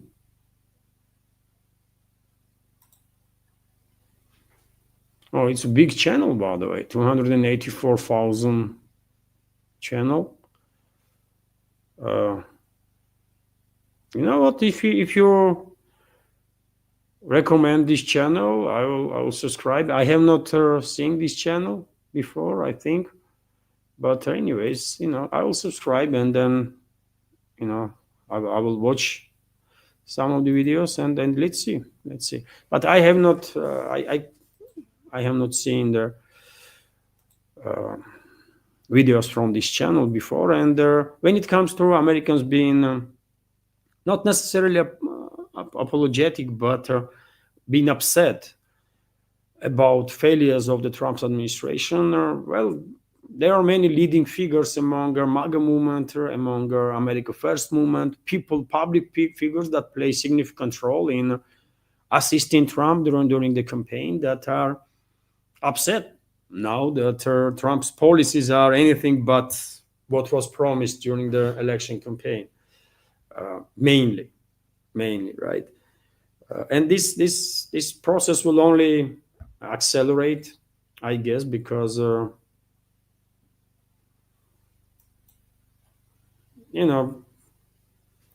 it has been said many times before, by the way. No matter for whom you're going to vote, for candidate of the Democrats or the Republicans, nothing changes. Nothing changes in general terms, because forces that are pulling the strings are still the same, right? And those forces are actually operating with both these parties. So that's how it is, and we are just getting more and more confirmations of that.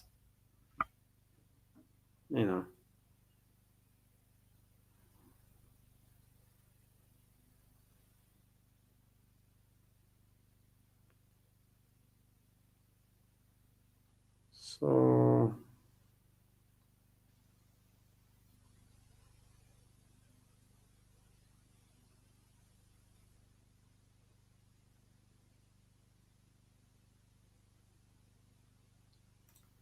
Viper is commenting, Trump supporters know Russians are not forcing military service. We know it's voluntary.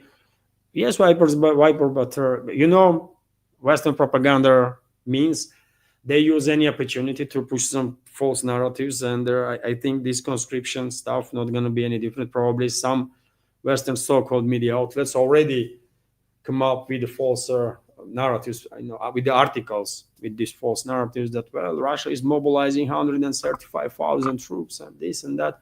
Well, it's just seasonal conscription, by the way. It happens every year in autumn and in spring, and these conscripts are not going in the zone of special military operation.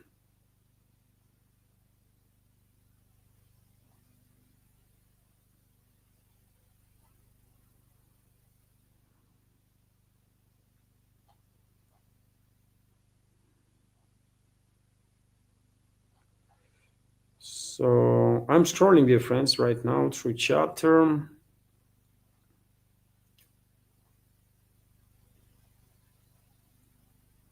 If I spot some question, I will react on it.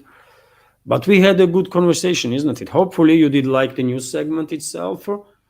And if so, dear friends, please like the video. Today, YouTube's algorithm is extremely aggressive towards my channels. Not so much on Rumble algorithm, but on YouTube algorithm was extremely aggressive. My first update was suppressed big time, right?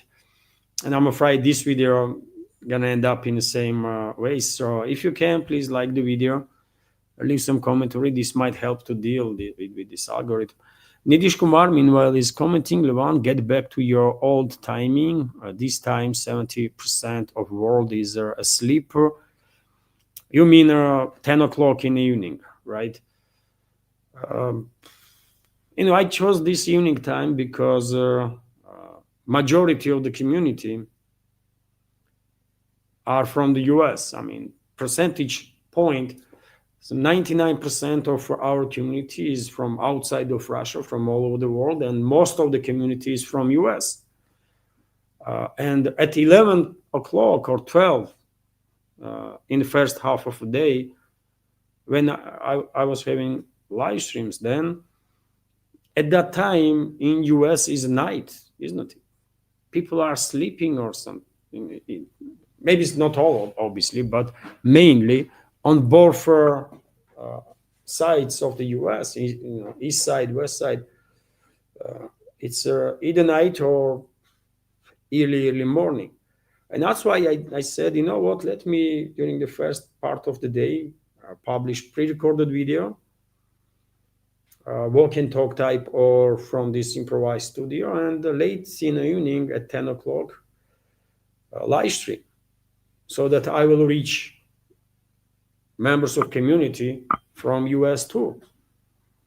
And it just did not work. I mean, right now it's 70 people on the live stream, and when I have when I do programs live streams at 11 or 12, it's always like at least 150, some quite often 200, sometimes 300, right?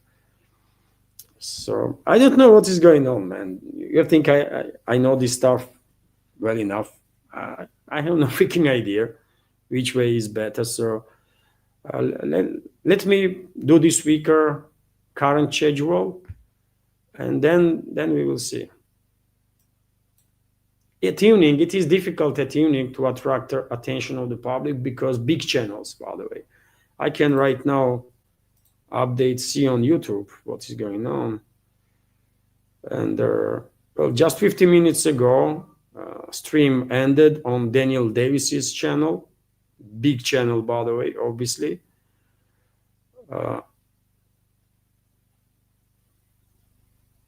1 hour ago, there was a stream on Judge Napolitano's channel, by the way, also massive channel, right? I'm quite sure other channels also had their streams. So therefore, 1 hour ago, there was an update on military summary, by the way.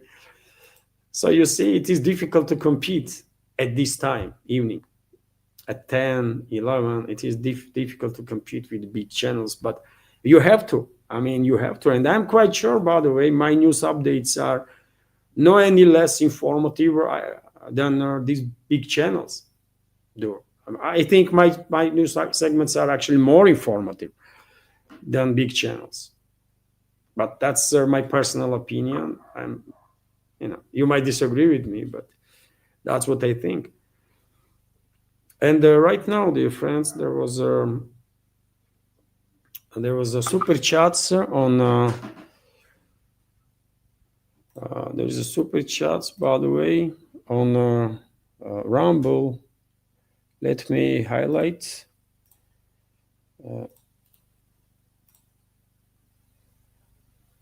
Let me highlight these super chats, dear friends. From Sans, free super chats, and with the questions and the comments, and I will highlight now, if I may. So let's start with this super chat.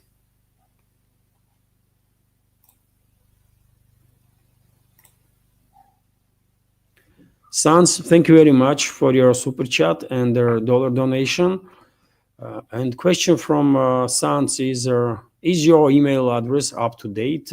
I want to share some ideas with you for your channel. Yes, I mean, Budadzer.Levan Sabachka Mail.ru. Mail that you can see in the description box is my mail, and yes, it works. I do read mails, by the way. Sometimes it might take a day or two before I react, but it works, and I'm trying to react on most of their messages because it's quite crazy work days, by the way. A lot of time is needed to prepare all these programs and stuff, and yes, sometimes I may not be able to react to check mail every other hour, but mail is operational, and I'm trying my best to not to miss without reaction any message that I get from community. So yes, it is a operational mail. There was another super chat from Sans also, which is that thank you very much, Sans, once again for your super chat and dollar donation. Why don't you have a super chat on YouTube? Because my channel is not monetized there. My channel is monetized on Rumble, but not on YouTube, and will never be monetized on YouTube. I'm a bit surprised that YouTube's administration did not deleted my channel already. I mean, I'm not complaining, by the way. But yes, that's the reason. My channel is not monetized on YouTube, and never will be. So therefore, there is no super chat there. Only on Rumble.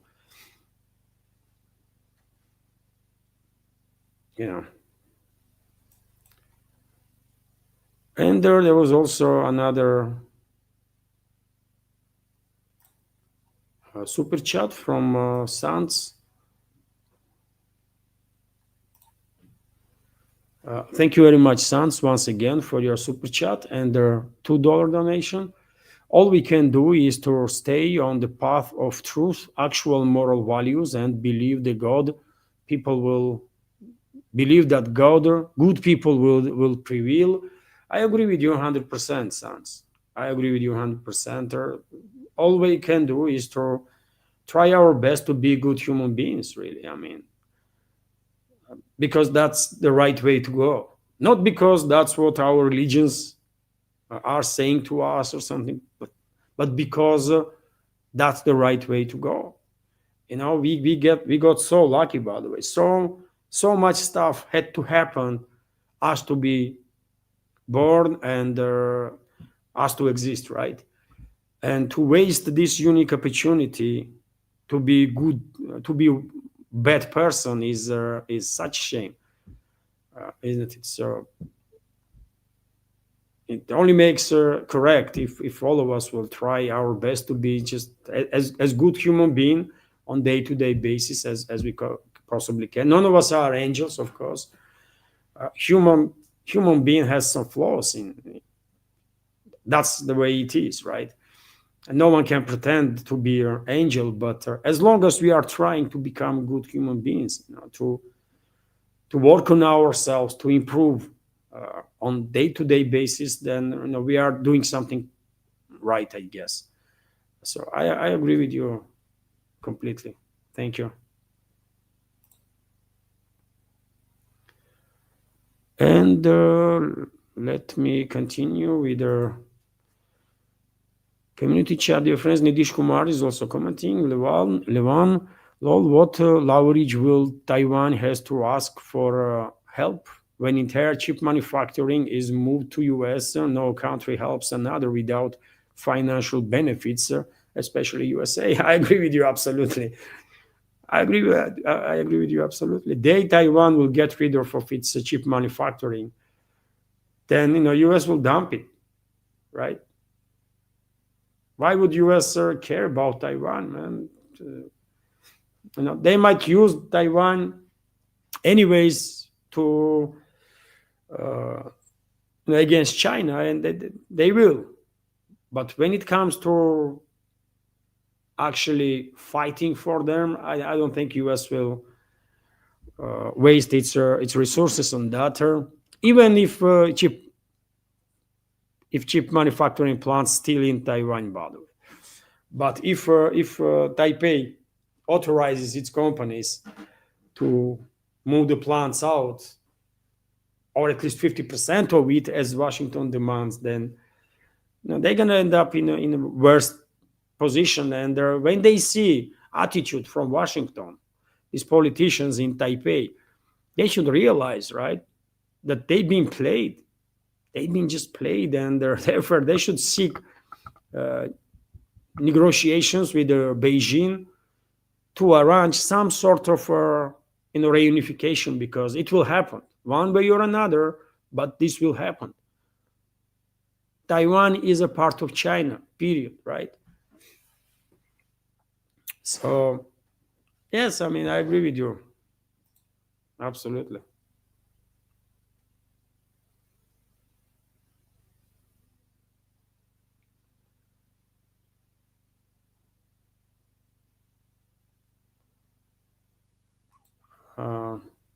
Well, Sandra is also, I mean, Sandra, are you, I already answered to your question. I guess maybe I'm wrong, but Sans probably are you.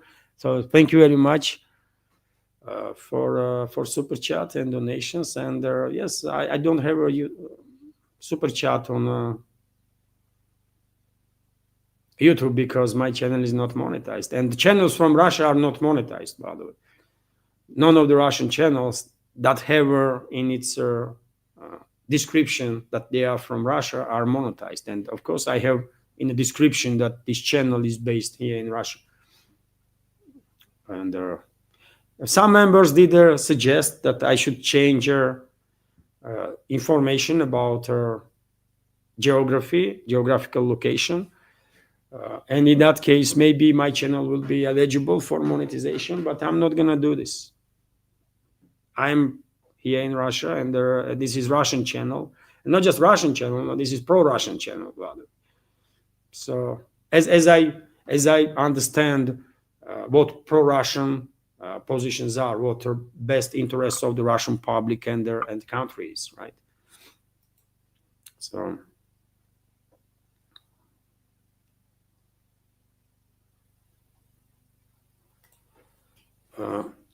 This belief your eyes. Levan, they tell us the Russian economy is about to collapse. How are the prices of your goods and the fuel? What would you consider signs of collapse for the economy in Russia? Well, by the way, I don't have to guess. I have seen what collapse of economy is because, and I have seen, I lived through 90s, right? And I see how it looked in Georgia, former Soviet Republic. I have seen it in Russia. It was hard, man. It was hard when economy was almost non-existent. Literally, by the way, economy was beginning to build itself up, right, in 90s. It was very hard times, and deficit of everything, almost everything, right? In Georgia, we had much tougher times than people in Russia. I suppose I was living in Georgia in 90s, right? And well, I think in Georgia times were much more difficult than here in Russia, but it was difficult everywhere in former Soviet Union. And it was, economy has crashed when you see people are queuing in for bread, by the way, and not everyone will get that bread. I have seen such a sceneries in Georgia many times. And I was a teenager in early 90s, right? So yes, that's I know what collapse of economy is, and trust me, Russian economy right now is nowhere close to be in that place when collapse is happening. This is not even a conversation here in Russia, by the way.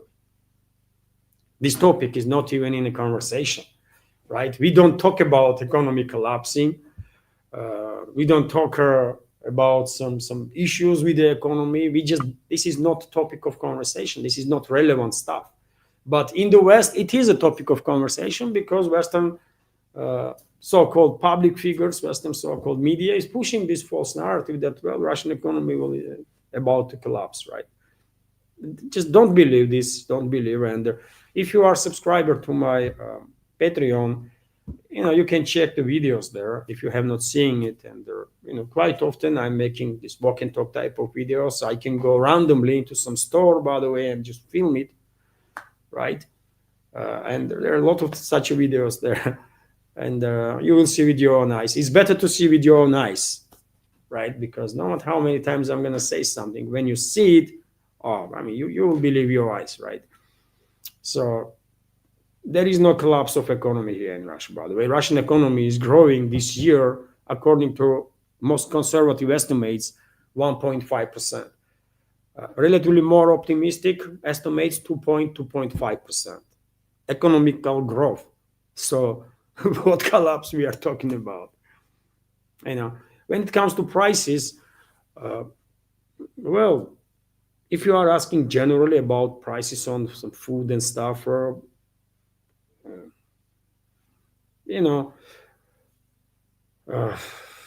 can buy bread for, I don't know, it depends, isn't it? You can buy bread for, I don't know, 30, 35, 40 rubles, which is 50 cent.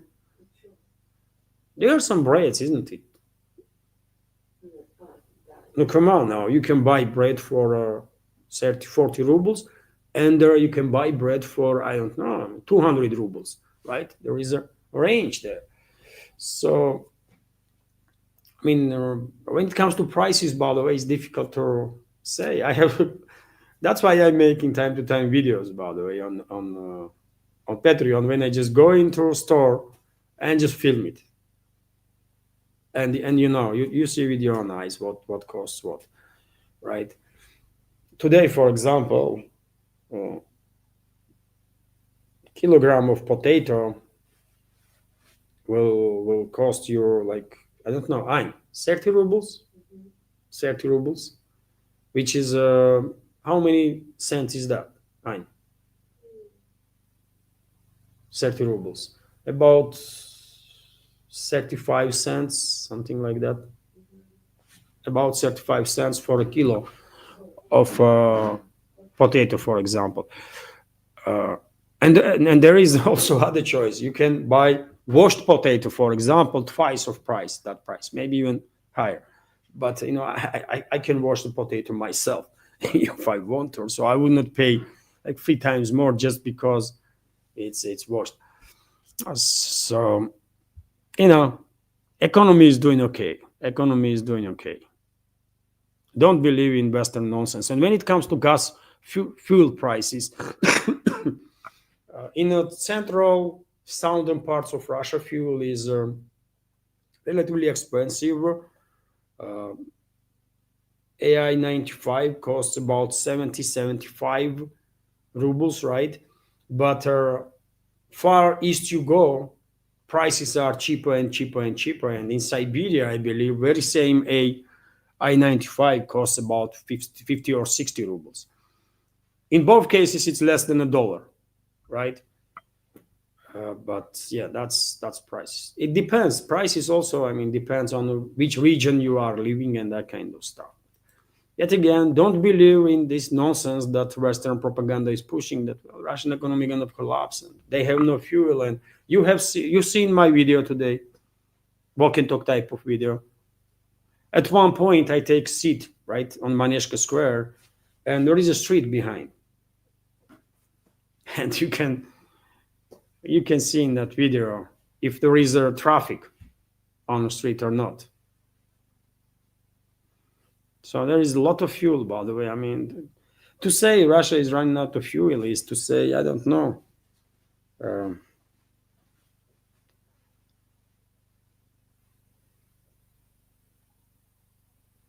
China is running out of rice, or Japan or something, right?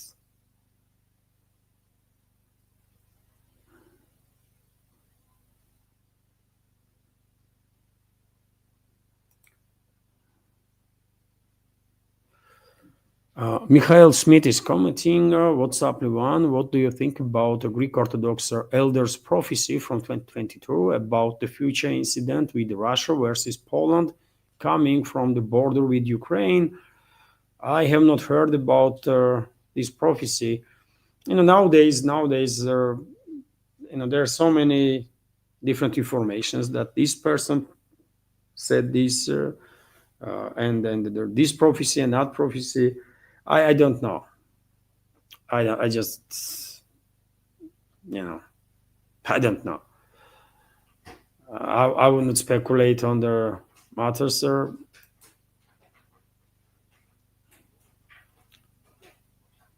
I don't really believe that someone can know what is going to happen in the future. Right? It just cannot be, right? No one can know for sure what is going to happen in the future, in my personal opinion.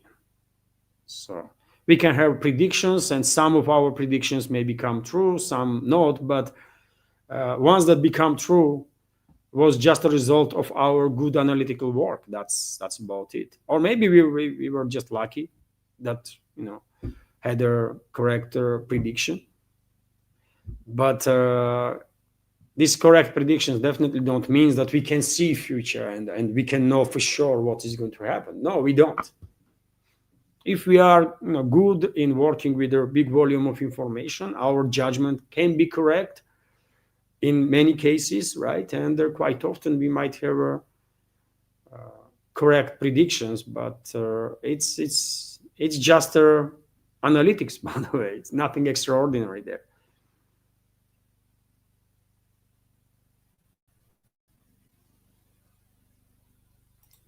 Nathan Dunning is commenting, yes, Levan, we have our fair share of idiots here in Australia.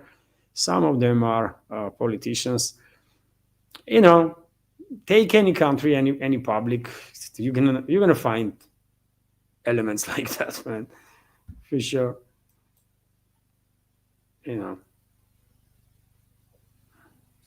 It's more than 2 hours, dear friends, now, so I guess I can end the live stream. We had a good conversation, isn't it? We had a good conversation. Thank you all, dear friends, for your time and attention. My apologies if I miss your question unwillingly. I was scrolling and trying not to miss no question that was directed to me. But anyways, my apologies if I miss your question. Thank you for attention, for support. Sans, thank you very much for a super chatter. Thank you all, dear friends.